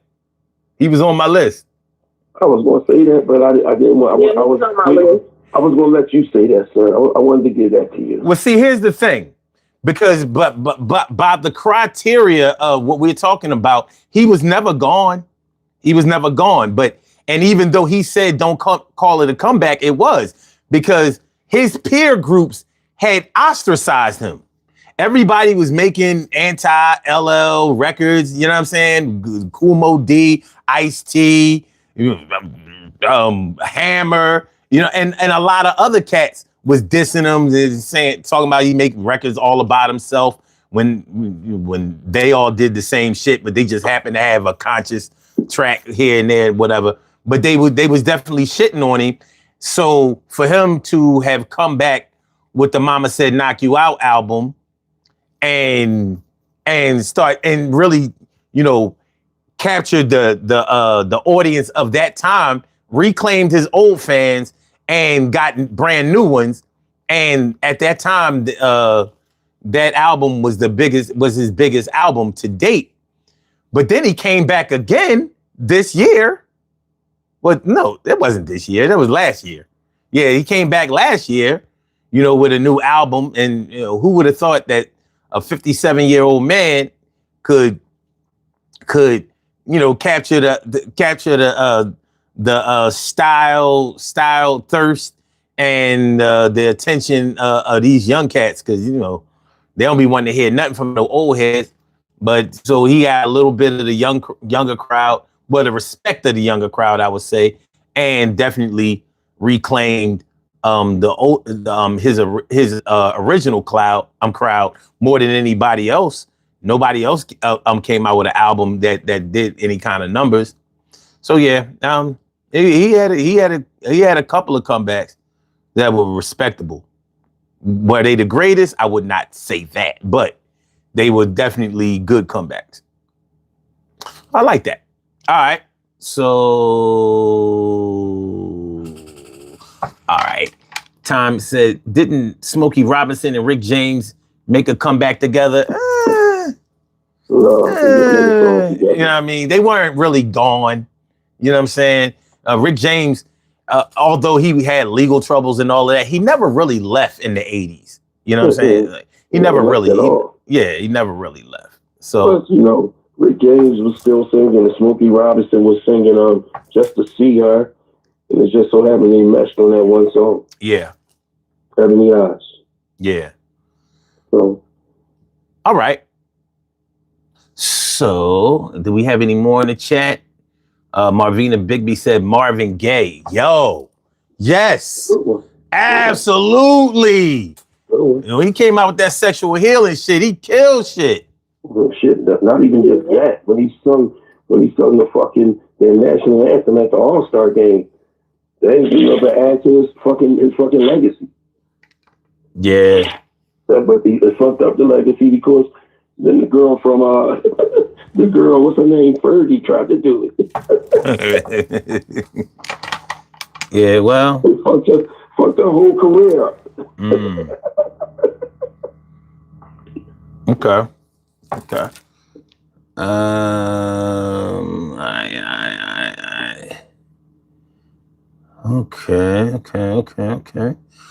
All right, so yeah, Marvin Gaye is a good one.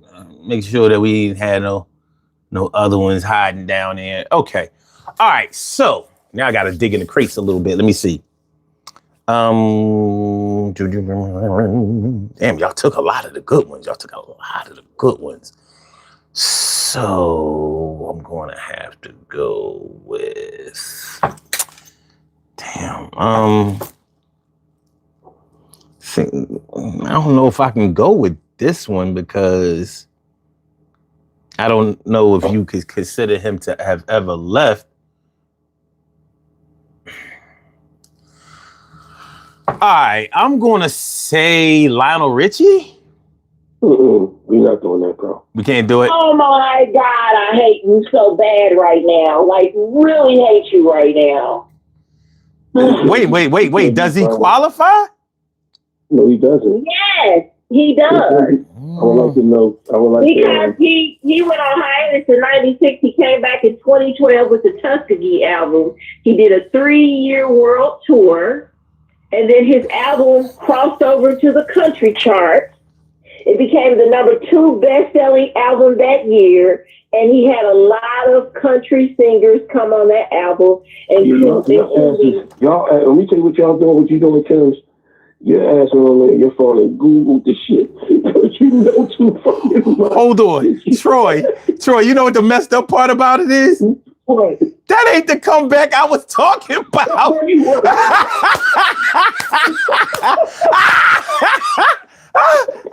Not at all. That Tennessee album was so bad. That shit was so fucking bad. I was like, ugh. You went all the way to the 2000s. I'm like, what the hell? That shit wasn't nothing but the dancing on. Before you even. The Tennessee album was literally the Dancing on the Ceiling album with country beats. I was like, this shit is so bad. And I was like, ugh. Nigga, go back wherever the fuck you came from. That shit stunk. But okay, that's my choice. Lionel Richie. Thank you for having them out, Joe. I know. Like, well, damn. Thank you for doing homework, boy. I know, right? So mad So about that. Hey, son, you got a shit. You got an alley hoop from Kills. I know, ain't that sucky suck? Let me see. I guess my person would be. He just did. What's his name? Lionel Richie, and she is on that album with him. I am going to say Shania Twain. She went on hiatus in 2002. Came back in 2017 with Now, and she was #1 in the US, the UK, and Australia at the same time. She did a tour that made her $90 million. So I'm going to say Shania Twain. Oh. And then she jumped on the album with Lionel Richie.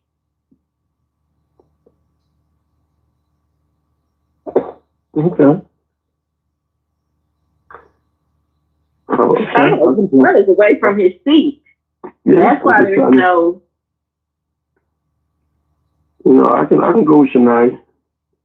Yeah, I can go with Shania and her Twain. I like her Twain.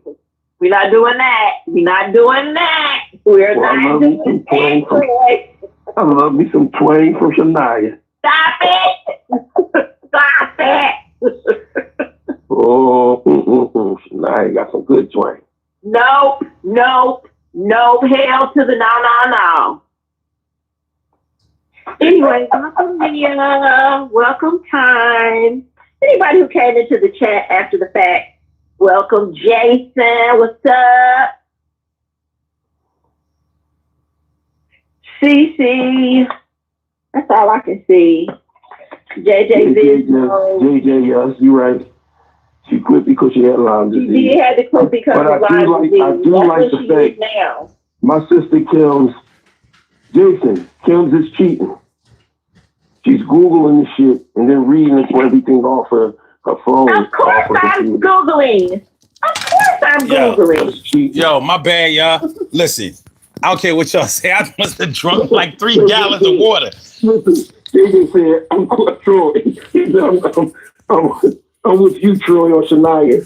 You like her Twain too. Hey.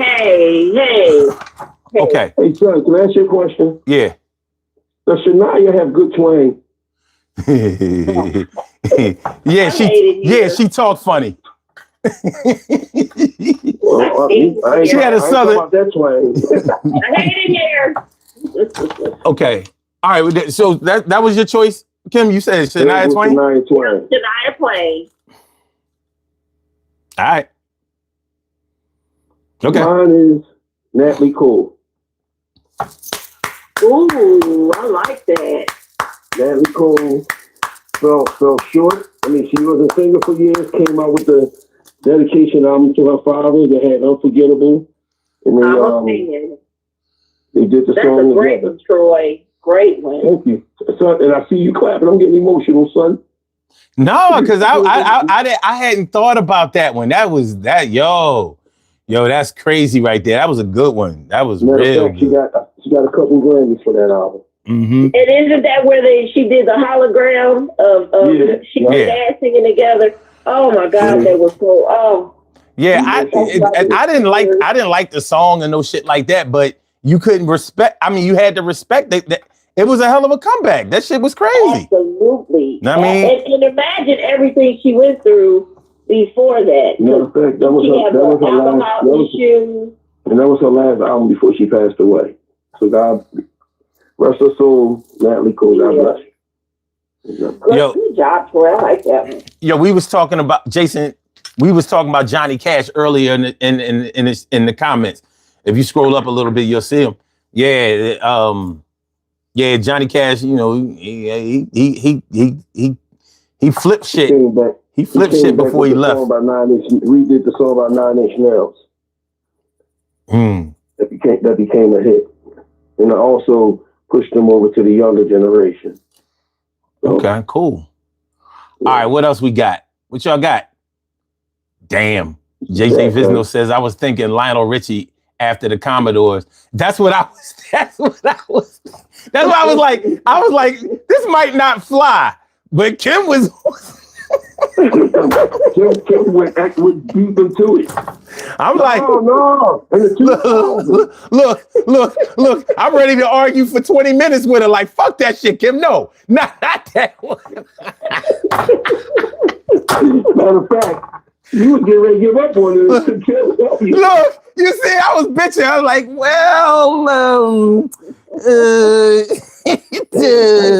remember that guy? Shut up. Thank you.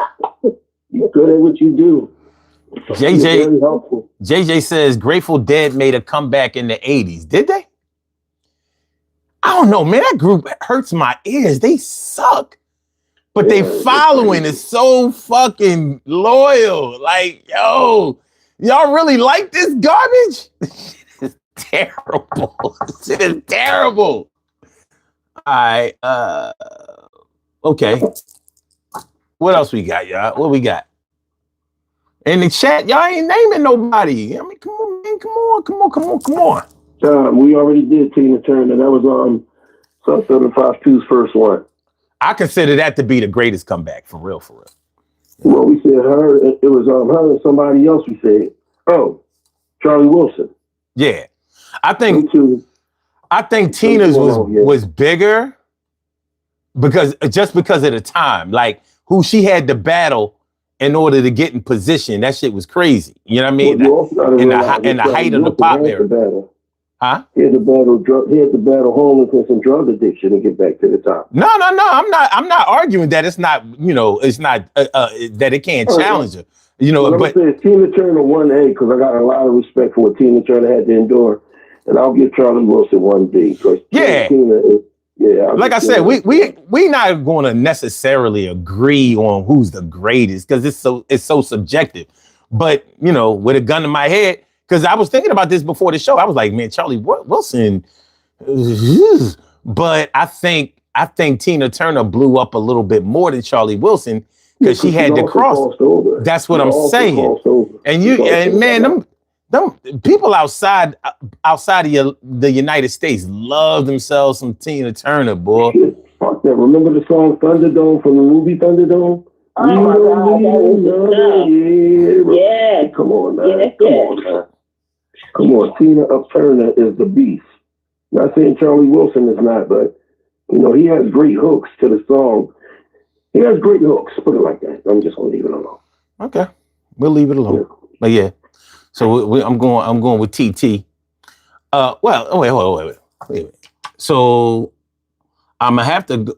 All right. Oh shit! Hold on. This is good. Somebody earlier said Phil Collins. Yeah. We already talked about Phil Collins. All right. No, is he? I didn't hear that part. So is Phil Collins on the list? We can say Phil Collins. We can't say Phil Collins because Phil Collins never left. When Phil Collins left on solo, he went right back to Genesis. You're right. And then when he left Genesis, he went back to going solo. So he never left. I think that he gave Genesis a chance to get bigger than they were because he had so much success as a solo artist. Right. So, but even with that being said, he still never left. He still was. No. I don't agree. I don't disagree with that. You're right. Yeah. You're right. He never went nowhere. He was busy as shit. Yes, he was. You know what I mean? That motherfucker wrote songs. Like Tupac. He was the Tupac of R&B. I still can hear it coming in the air tonight. Yeah, and I be like, yeah. And when I hear it coming in the air at night, I be like, take me home. But you don't remember. Thank you for. And sometimes I take the chat. I'll be in my old studio. I like when you feed to the bullshit. Thanks, son. I know you gotta have it. Don't worry about it. All right, now hold on, because I saw something. Because Time said, don't mention Charlie Wilson and not Ron Isley. Ron Isley, yeah. Yeah. No, I don't really know that. Because Ron Isley was already established with the Isley brothers, and he already had his name out there. But then I'm thinking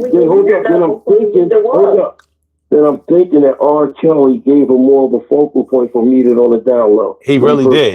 He really did. I'm gonna get that one. I'm gonna give that a hand clap. Yeah, R. Kelly helped a lot. R. Kelly definitely helped him a lot to get back on. R. Kelly was definitely instrumental because that Mr. Big shit was killing shit. All right. That last song he came out with a few years ago was hot too. The Plug. Ooh, I'll play that when we get off of here. We did share too, Jason. That was Kim's choice. Sure. Nope. It was. I was in the chat. Was it?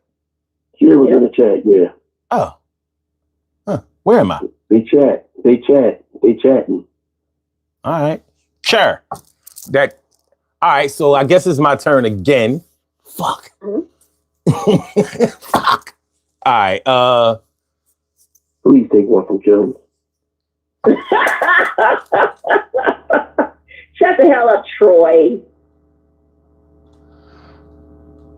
Do it, son. Do it. You do it. Shut your fucking mouth. Okay, both of y'all going to take mine. I know who to do it. The greatest singer ever, coming out of Utah, Donny Osmond. No, wait. Donny Osmond. You said coming out of Utah, Donny Osmond. What? Ain't that where they from? Yeah, they from Utah, but Donny Osmond. I'm kidding. I'm only kidding. I've been waiting for the Donny Osmond come back for years. All right. Good to know. All right, hold on. Who was I thinking of? Please don't come up with one of mine. Take Kim's. Come on. I don't think he's gonna get this one. And if he does, I'm gonna know some shit's going on, some voodoo or something.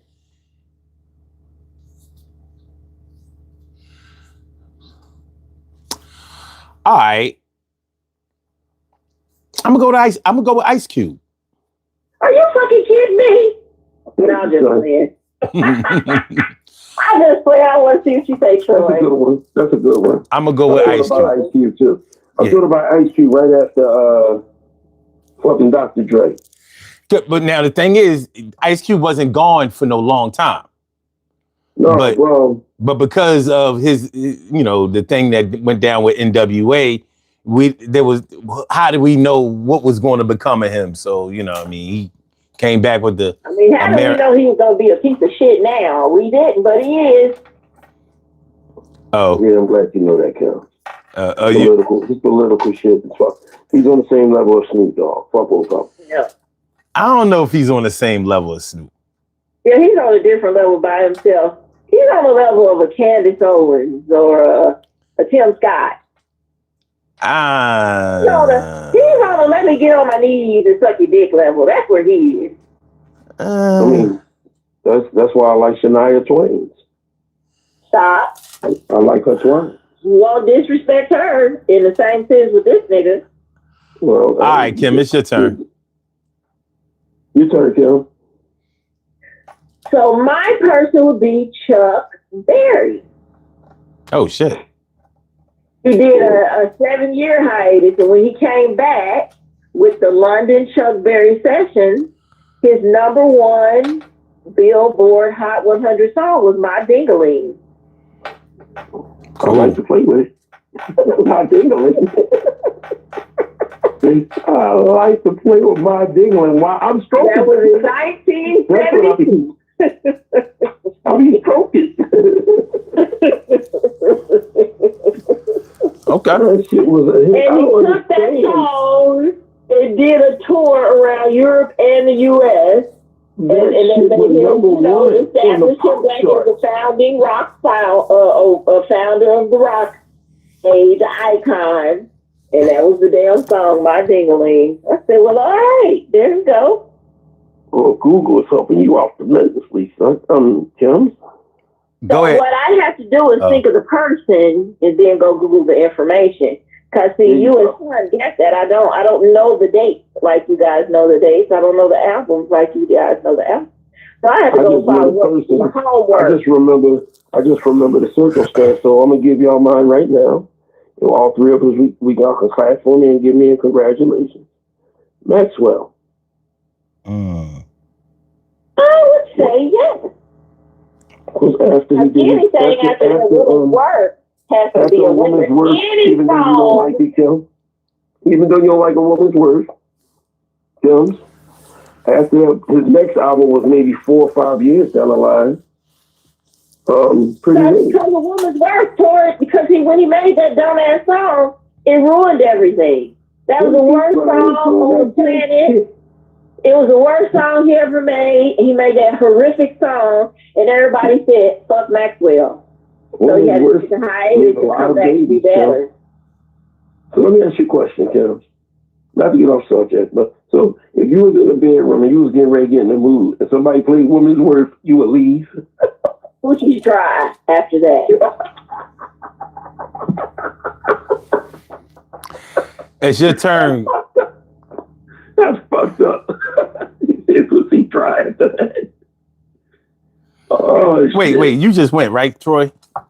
Yeah. You said Maxwell, right? Maxwell. All right. Let's go to the chat. God damn you, CC. God damn. CC said James Brown. Mother. That's a great one. That was on my list. James Brown earlier, though. CC did get it because that's on my list. It was definitely on mine. He was up next. James Brown earlier and said living in America. No, but I was talking about James Brown when he came back in '88 with Full Force, with Static and all of that, when everybody was sampling his shit. So he had 2 great comebacks then. Yeah. He had multiple comebacks. No, won't be no Static. He may have had a comeback in the '60s too, because the original James Brown was like doing mostly slow songs and shit, like, you know, screaming on slow songs. That before he started, you know, getting with the funk. So mine was in '85 too, but here's the album that will come back for me was Gravity. With James Brown? Yep. Well, that's the one where Living in America was on. And it was #4 on the Billboard. It may be a fact that James Brown never really left. He was he just kept probably reinventing himself. He kept reinventing himself, beating up on women, enjoying life. Getting that perm done. Yep. It was the drugs. It was the drugs. All right. Here we go. Elton John. Elton John. Yes. That's a good one. Yes. I'm still That's a standing. really good one. Can you come out to play in your empty garden, Johnny? My fucking favorite Elton John song is I'm still standing better than I ever did. Yeah. Looking like a good survivor. Acting like a little kid. I'm like, God damn. Got me standing too. Shania Twain. CC said George Clinton, Atomic Dog. What y'all think of that? George Clinton? Atomic Dog, George Clinton. What y'all think? Yeah, I don't know about that. I don't know about that, CC. Yeah, I don't know about. Give us more info on that, CC. We don't want to knock you down, CC. But just because George Clinton did Atomic Dog doesn't mean he was still part of Parliament. What did he do? He might have been a background band. What made him a comeback after that? Because what other songs were there after that we could attest to, or you know what I'm saying? What else was it?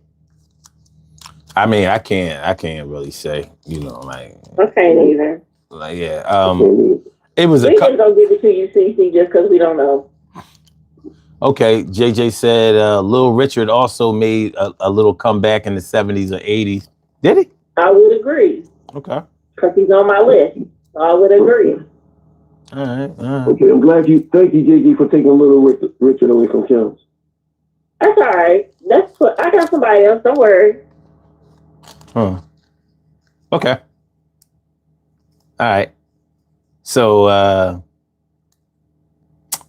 my next artist. Why didn't you then finish the list? Did I finish the list? From the chat. Oh, now I see Ozzy Osbourne on there, but it wasn't there. No. Before that, Time had one on there. Yeah, it just went off the screen. What was it? I see James Brown, Elton John, Lil Richard, Snoop, Adele. Yeah, there was. That's correct. That's accurate. Yeah, I can believe that because it's actually on my list. You know what takes me out about Adele? She doesn't know when to shut. No. Listen me out. It's nothing disrespectful. The thing about Adele is she called the board and said hello. No. First she said No. She heard the man settle down and found the girl, but she kept calling the phone. Then she said, hello, it's me. Why don't you leave that man alone? He got a family. He has a family. Adele. Leave that man the fuck alone. All right. Now you done fucked around and made me forget my damn. Oh, no, I didn't. All right. I'm going to do this shit. Thanks, Tom. Prince. You say don't use Prince. I'm using Prince. You using Prince? You told us don't use Prince. No, you said don't use Prince, so you got to pick somebody else. I thought about it. No, we ain't doing that. No, we ain't doing that. No. There's no debate, D. He came back from being a symbol. He came back from being a symbol and not making no music and not touring and nothing. You said we can't use Prince. Yeah, Prince is not, but that's not acceptable. All right, fine. But just to be fair, I said you can't use Prince for Purple Rain. That is what I said. But you said you can't use Prince at all, and then you just made it. Then you made it said something about Purple Rain. I said Prince for Purple Rain. Okay. So anyway, pick your person. That's not Prince. You can't make me do shit. True, I can. You're a bully, Pick your person who's not Prince. Can't make me. All right. I know. So I'm going to say I'm gonna say Eminem. Oh, that's a good one. When did he take a time off and then come back? He Well, did never take been it. going. Remember, we He didn't hear did. for a minute because he went and opened up that trash restaurant in the alley. That sells food that tastes like it come from the garbage cans in everybody's alley. Yeah, he was gone for a minute and he was all strung out. You know what I mean? He had to get rid of his drug problem and all of that. Is that one of yours, Kim? It is. That's why I know. Good one. Good one, son. That's a good one. Jackass. That's a good one, son. You are such a hater. You are such a hater. That was a good one. I thought Eminem wasn't shit, but you got it. So bad. So bad. Your turn, Kim. Mine is Bob Dylan. Oh. How does it feel? Because remember, Bob Dylan was washed up in the 70s, 1970, and then he came back with the self-portrait album. Yeah, you know every fucking thing. How many albums did it sell? I don't know, but he was number one. Okay. And they said he was the best since the 60s classic.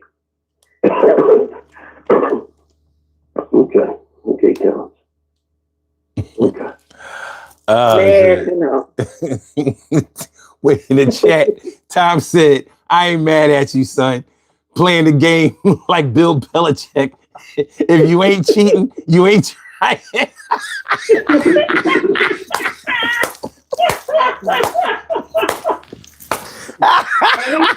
get it, time. He still didn't get it. Oh, shit.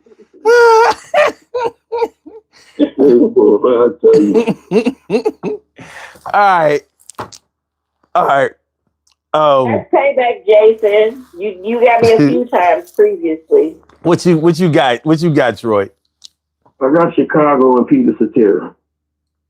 No. Oh, nice. No. Why not? You don't think so? No. Fuck no. Fuck no. Okay. Just to say no.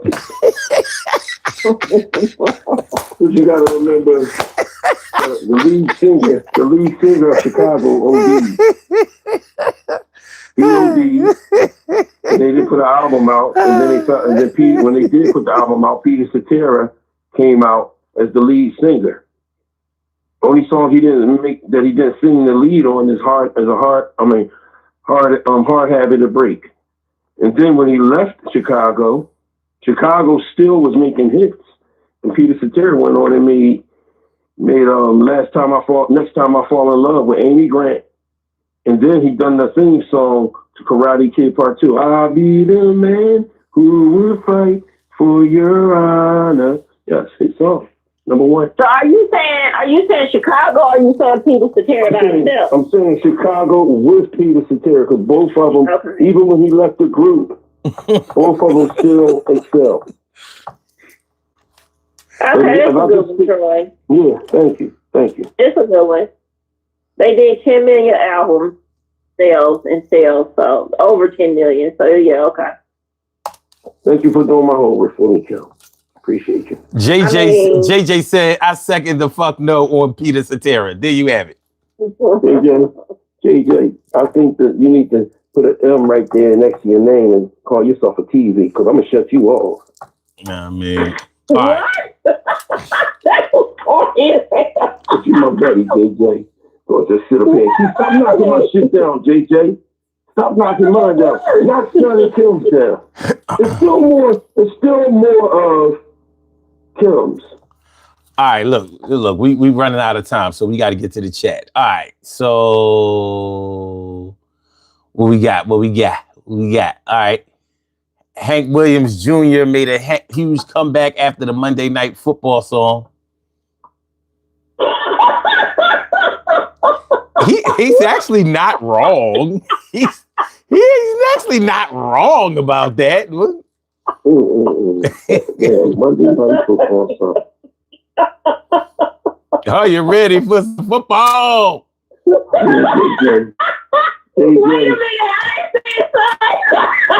Are you ready for some football? Yeah, he was killing that shit.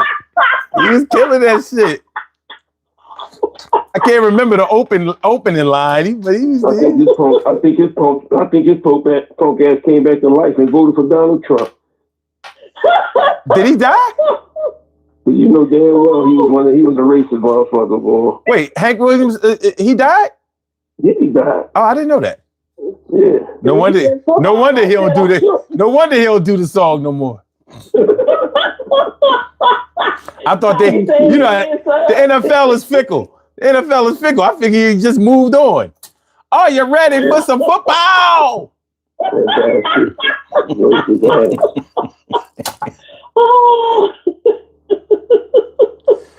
All right, Jason says Paul was big in the 60s with Art Garfunkel, then came back huge as a solo artist in the 80s.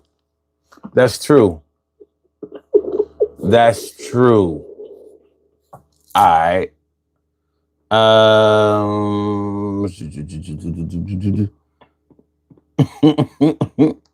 Let me see.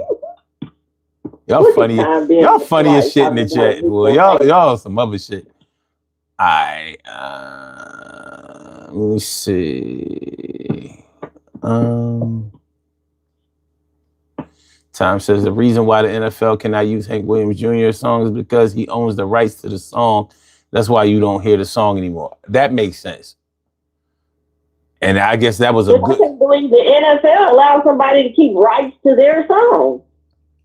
Well, if he wrote it, he would actually have the rights to it. So you know we're talking about a dirty organization. So hey, a copyright is a copyright.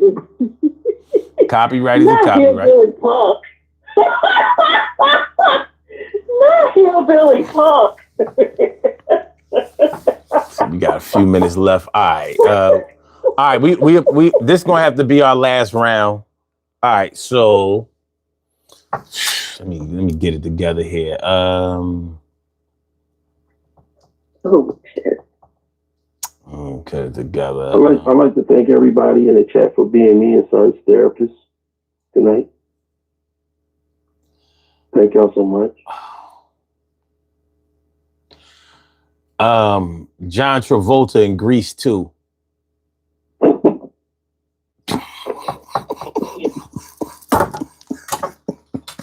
You know what I want? All right. So he wasn't in Grease 2. Okay, fine. Okay, let me see.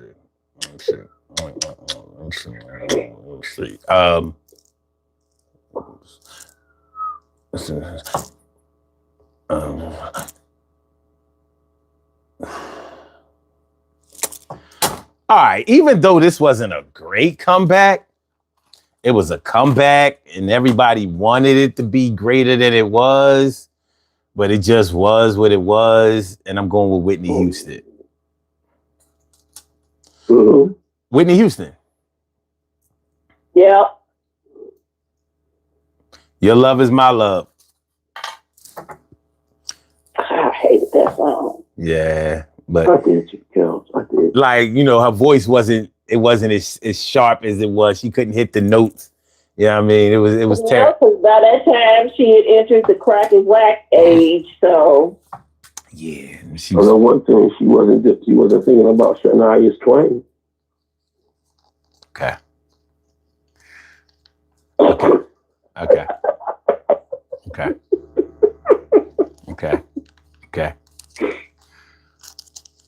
That's a good one, son.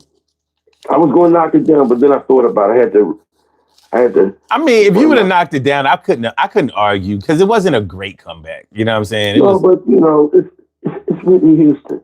Everybody wanted her to win. You know what I'm saying? Like they would have actually helped her, but it just wasn't. It didn't go over well. But she didn't stop. She didn't stop. I'll give her that. But the song that came out that R. Kelly wrote for was better than that before she passed away. Yeah, I agree. Yeah, it was a lot better than that. Yeah. Well, yeah, it was the Your Love Is My Love. That was the name of the tour. Yeah. I ain't like that. I ain't like the song either. I like the I think Heartbreak when people, I Hotel think when shit. people, when fans came in, they gave them toilet tissue because every song was like shit. Not every song. Like the Heartbreak Hotel, that was all right. Oh no, that was nice. Yeah, that was nice. I'll give him that. I'll give him that. Yeah. But you do know that Kelly Price and Faith on it. Hey, like I said, it was a good song. You know what I Kelly mean? Price and the whore on it. You know. Kelly Price and the whore. Yeah. You know. The one either on my homie. If Faith had 2 kids, she probably had. If Faith had twin kids, she probably had 2 pops. Get it? Man, there's no proof that she cheated on him, but there's a lot of proof he cheated on her. Got his side jaw crying over him and crying off his casket, acting a fool at the funeral. Fucking Lil Kim. About Charlie Baltimore? No, Lil Kim. She showed her Lil' ass Kim. at the. Yeah, she was crazy. Uh-huh. Showed her ass. But I'm glad that's when she was Little Kim. Now her name Little Kim Wu. All right, Kim, go ahead. All right, before I say that, I want to say, time you're correct. Bobby will always take the downfall, be the scapegoat for her mess. Unfortunately, I think you said. My person. Shaky Jaw Brown. What'd you say? Called him Bobby Shaky Jaw Brown. Okay. So this one, I don't know, it might be questionable, but I want to say the Police, their reunion tour, and it's just because they grossed almost $400 million in sales and concerts and yada yada. But their comeback was 2007 with the reunion tour. I don't know if they or not. You see this shit, son? Where you get the numbers from, Kills? You know where I get them from, Troy. You're the only person acting like you don't know I'm Googling my shit. If I think of the person, I'm going to Google it. Do I need to repeat to you? I don't know the numbers, the album sales, so I have to look. All right, so this is what we're going to do. Since this is our last round, what we're going to do is I'm going to allow y'all to go ahead and empty out your shit. Okay, Wait a minute, y'all didn't say nothing about the reunion tour. Does that count or not? Does the Police count or not? Yeah, it counts. We're going to get you the Police. Okay. Go ahead, Kills. Because we already know that the answer is correct. You Google. I know y'all would. I mean, shit. I know y'all would. We can't compete with Google. I mean, that's what you're doing. So I'm just saying, if you don't know how to thoroughly look at yourself, I don't know what to tell you. I'm not Googling nothing. All right, go Troy. No, you go ahead, because he said you can go ahead. You can at least do some honorable mentions, Kim. Because we're not coming back around. I know one you Gary hate. You are Gary hate, son. That would be Lauryn Hill, the Miseducation tour. Because she sold out. Even though she wasn't there, she sold out shows globally. There's no way that she could be mentioned among the greatest comebacks. You gotta at least be present for your fucking comeback. He never came what you call that? What you call that? He never did another song or another fucking. Look. It's called the Don't Book Me tour. The No Show tour. The No Show tour worldwide. It's called I'm Pregnant by one of the Marleys and smoking weed with them again tour. What else, Kim? Another one you Gary hate, Tears for Fears, The Tipping Point, and that's because they did top 10 in the U.S. and the U.K. and they did a world tour. I mean, I love Tears for Fears, but I never would have thought of that. Never would have thought of that. But you keep making tours. We talking about new albums. The new album was The Tipping Point. And it charted top 10 in the U.S. and U.K. And that was in 2022. They had a hiatus from 2005 to 2022. 2022. You got another one? And then my last person is one of my favorites, and that's Santana. Okay. Yeah. Huge. Yeah, Santana is my dude. Huge. Fuck. Damn you, Jones. I know. That was in 99. So you should have told her to stop. Go ahead, Triz. Okay. Meatloaf. From Philly? Yeah. I would do anything for love. I thought you was talking about. Look, I thought you was talking. Oh, that's Meatball from Philly. That ratchet ass chick online. I'm like, no. You mean after she got out of jail from stealing iPhones during the riot? Who are y'all talking about? It's this ratchet ass chick from Philly that's popular as hell online for not doing shit. She just ratchet and she just ratchet and look. Evidently, the way to blow up on Philly is to not be that cute and just show your ass. Oh no, she's not cute. Yo, she not cute. No, she not. But what's making her popular? I can't explain her popularity. Nobody can. But motherfuckers will rumble you for not liking her. Who would you compare her to? What's that little girl who got the baby by the blue boy? What's her name? Krishan, is that her name? I don't know if that's her name or not, but let's just say Krishan looked better than her.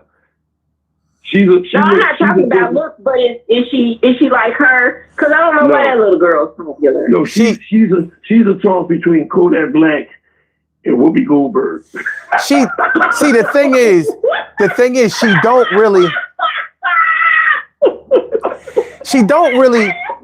don't really have a talent.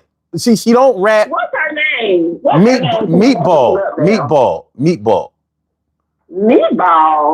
Meatball, yeah. Spelled like meatball. Look just like one. She gotta have like at least 100,000 followers, at least. She calls herself the Queen of Philly.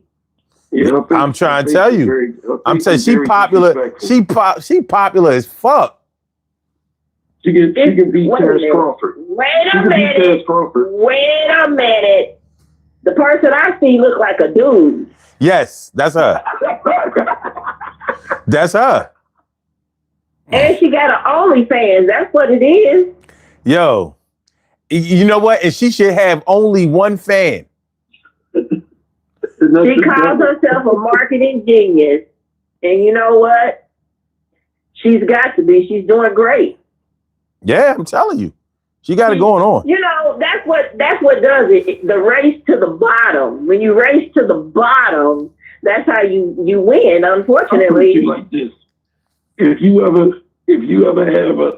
constipated, you strain real hard, that's how her face look. Yeah, I'm so mad at y'all for telling me about this, because now I got to show all of my people. Come on, Troy.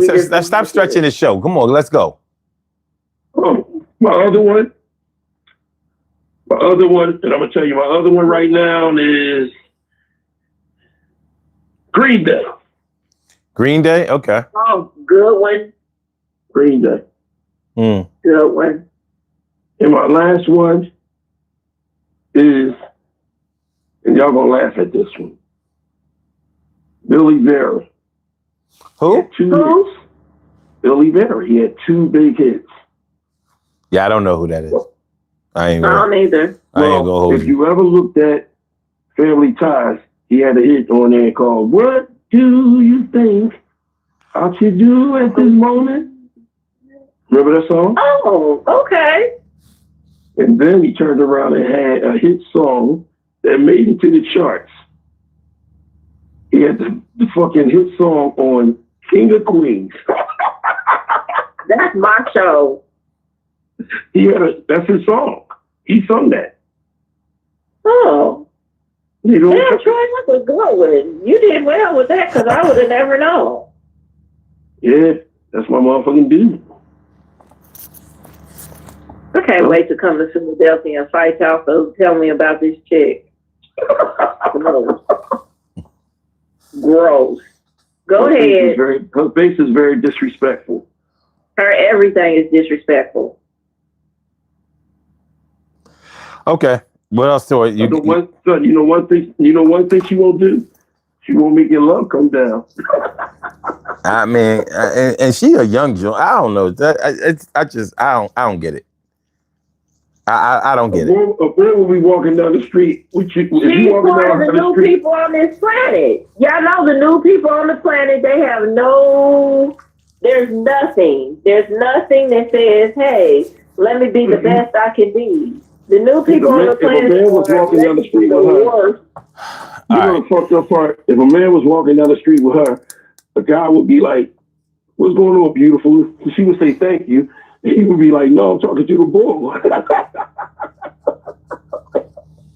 All right. You done, Troy? That's it. That was the last one. All right. I didn't empty it out. So the last ones I had was the Rolling Stones. Good one. And Madonna. Yep, she was on my list. Nah. Yeah. That's a great one too. So, all right. She was on you and Google's list. Let's go to the chat. All right. Okay. Meatloaf definitely. JJ said Meatloaf definitely made a comeback. Okay. All right.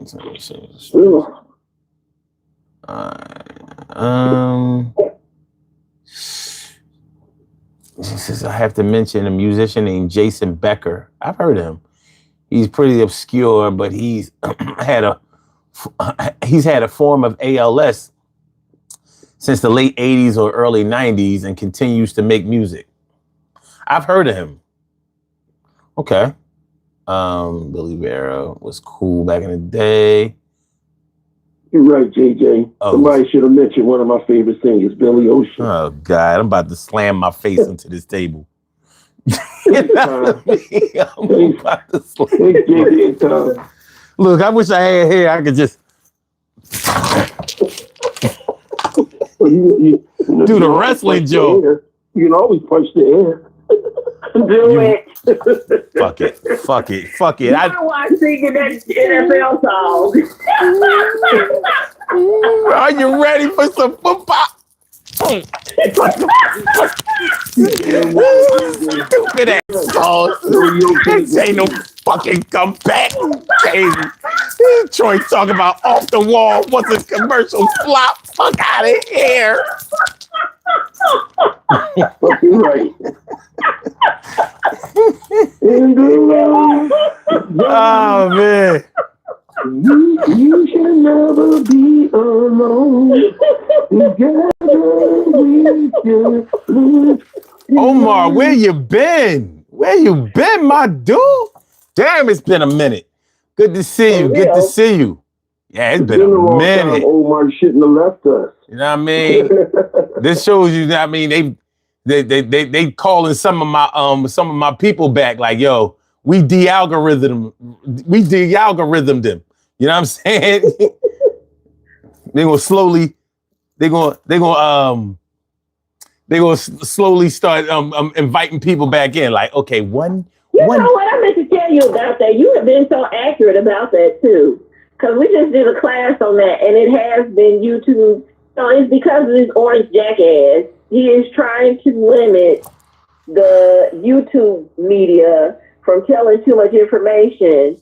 And so he has been trying to control YouTube like he's controlled every other media outlet. So it's been a battle. So it has been cutting off anybody who has anything about him in their messages or any videos or any past anything. He has a team or somebody has a team that's going through and looking, and they have been finding a way to slow down the algorithm and hiding, air quote, hiding information from their normal followers. So you are correct in everything you've been saying this whole time. Look, I told you after I made that video, this shit went. Yeah. You start all over, motherfucker. Yeah. Take that. How dare you talk about CK? Man. Talk about I need to just go ahead and delete the video. CK, it better be Calvin Klein. I'm gonna delete the video tonight. Fuck that shit. Don't delete shit. Don't you delete. Why not? Shit, I want to win. Fuck all that. No, I want to win. I ain't got time for that. Be making a statement while I'm over here starving and shit. Like, yeah, but I'm standing on principle. Fuck that shit. I'm eating. You know what I'm saying? Got time for that shit. I ain't get on this shit to battle against the machine.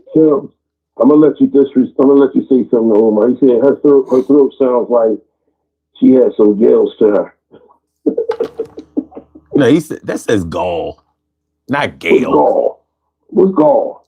It's like you have the gall to talk to me like that. It's like the nerve. She's very ignorant. Yeah, my fault, Omar. She's very ignorant and disrespectful. She steals a lot of people's stuff. Nigga, did you call me ignorant?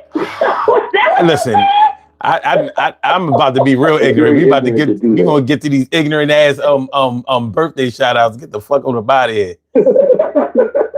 Happy birthday people today. Have a beautiful, lovely day. Have a lovely and peaceful day, everybody. Stay safe. Keep your guard up. Watch yourself going to the grocery store because these niggas is out here wilding out at the grocery store because they are worried about what's going to happen next month. So they are going in groups and stealing. If you see a crowd of people acting a fool, get the hell out of the way and save yourself. Well, you know one thing. You want to say snaps. There's the real meaning of snaps. If you don't get your snaps, you're going to start snapping. Well, we're not going to make a joke about it, Troy, because it's nothing funny about what's happening. And I don't know if you guys know, but they already start sending out the numbers state by state of what your insurance costs are going to be. My state just got ours, and some of the other states have received theirs. They are terrible and awful. So just watch out, everybody. Okay, so let's go. All right, yo. All right, man. Be blessed. Everybody be safe. Everything Kels just said, I ditto that. I don't, because number one, I got respect for her. She know her shit, but I just really don't want her fucking me up or nothing. You know, but at the end of the day, everything she said is true. You know, and son, I love both of y'all. Y'all my family. Love you everybody, too. My family too. Be blessed, be safe. Y'all know how we play. All right, y'all. I check y'all out tomorrow. All right. All right, man. Peace.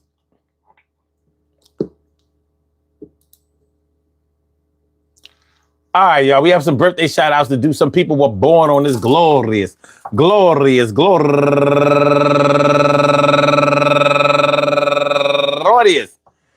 October 24th, and they deserve to be acknowledged. So let's go about our business of acknowledging them and making them feel special because they are special, because they are special, because they are S-P-E-C-I-A-L. They get the R-E-S-P-E-C-T. They are S-P-E-C-I-A-L. They get the R-E-S-P-E-C-T. They are S-P-E-C-I-A-L. They get the R-E-S-P-E-C-T. They get number one out the box, my girl Rosie Weinberg. And also Gina Hayes, Lillian Edmondson, Martha Middleton Brown, Alicia Hawkins, Stacy Reds Joseph, Shanitra.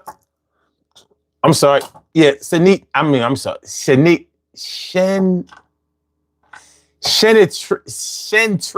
Sorry. De Latrice Anderson, Quindella Rogers, Jolie Kai, Stacy Kirkland, Letitia Shelley, Renee Randall, Go-Getter Tabrika C. Elmore, Brenda Miss B. Roberts, and last but not least, Janice Berkeley. I want to say happy birthday to all of y'all. And I hope that today finds you all in good health, happiness, mind, body, soul, and spirit. And that goes out to each and every person out there born on this glorious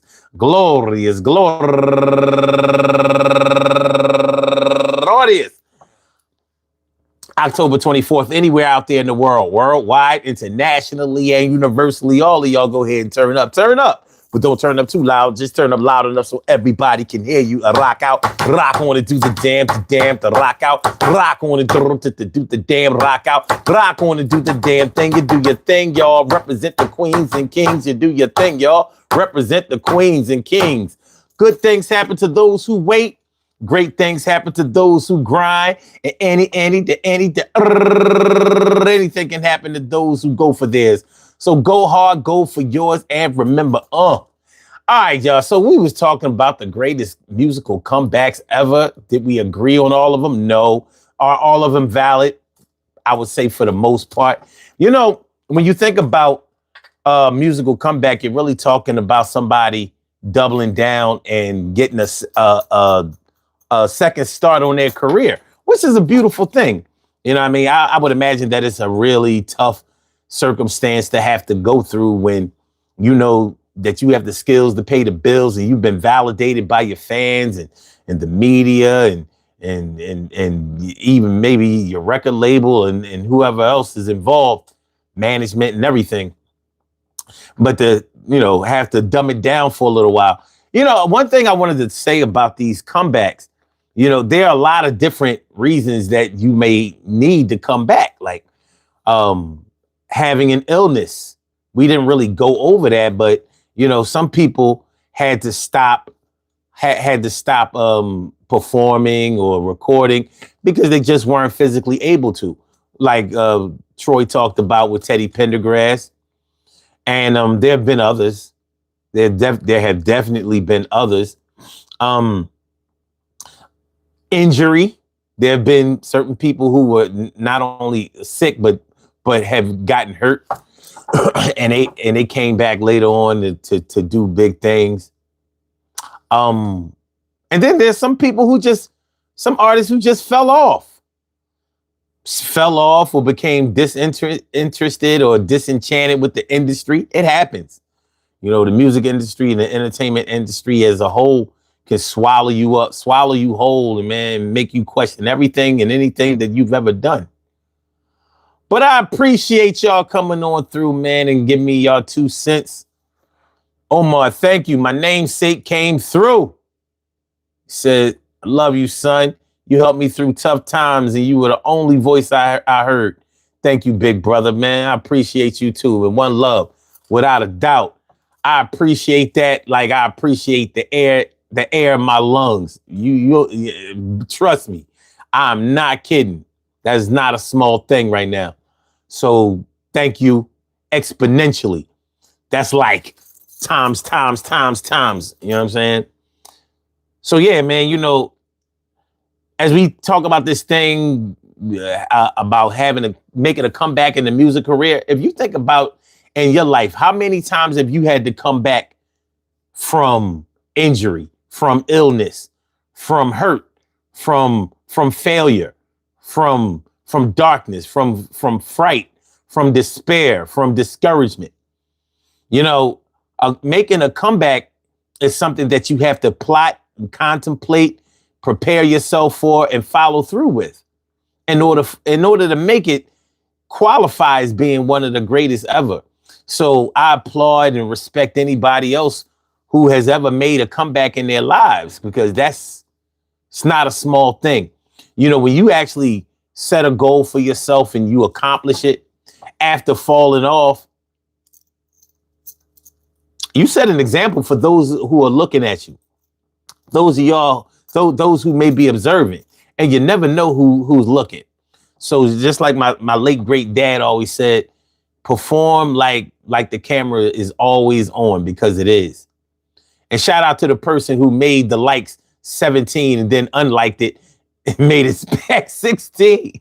Shit happens, man. I ain't mad at y'all. But before y'all go, please hit the like button, share the show, subscribe to the channel. If you can't subscribe to the channel because you ain't with it, or you don't want to share the show because you just don't do it, at the very least, please just hit that like button, because it helps. It helps get me in the algorithm, and I would love to be back there. Hard times right now, but it's all good. Love is love. Appreciate y'all.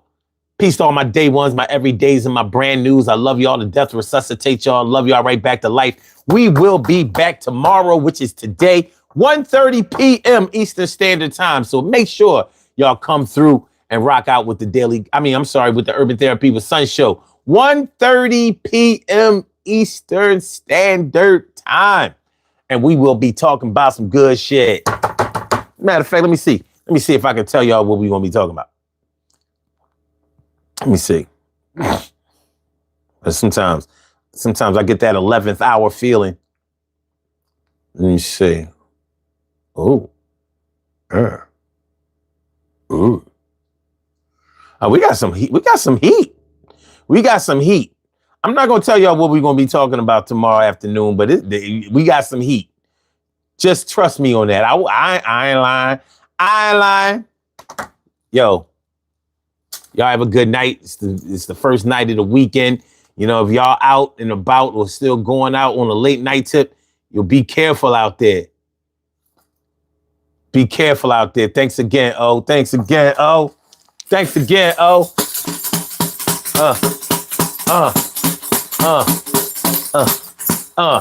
Yeah.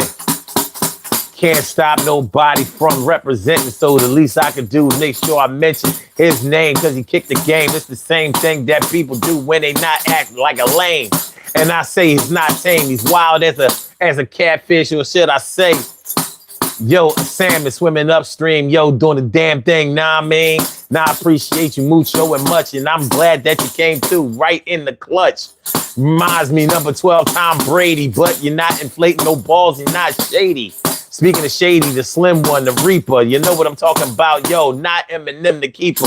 Now I'm talking about my man Smith on the Eagles. You know how we do is legal. And we make sure that we always getting off. Yo, we come hard as a rock and we never soft. We don't play golf because we hit the ball with our motherfucking hands. And yo, we cross the sand with the bare foot. And yo, the shit is hot, but I'm going to make sure that I thank you a lot. Thanks for coming on through. You know how we do. Yo, I see you at 1:30 tomorrow. Then I see y'all too. Peace, y'all. One.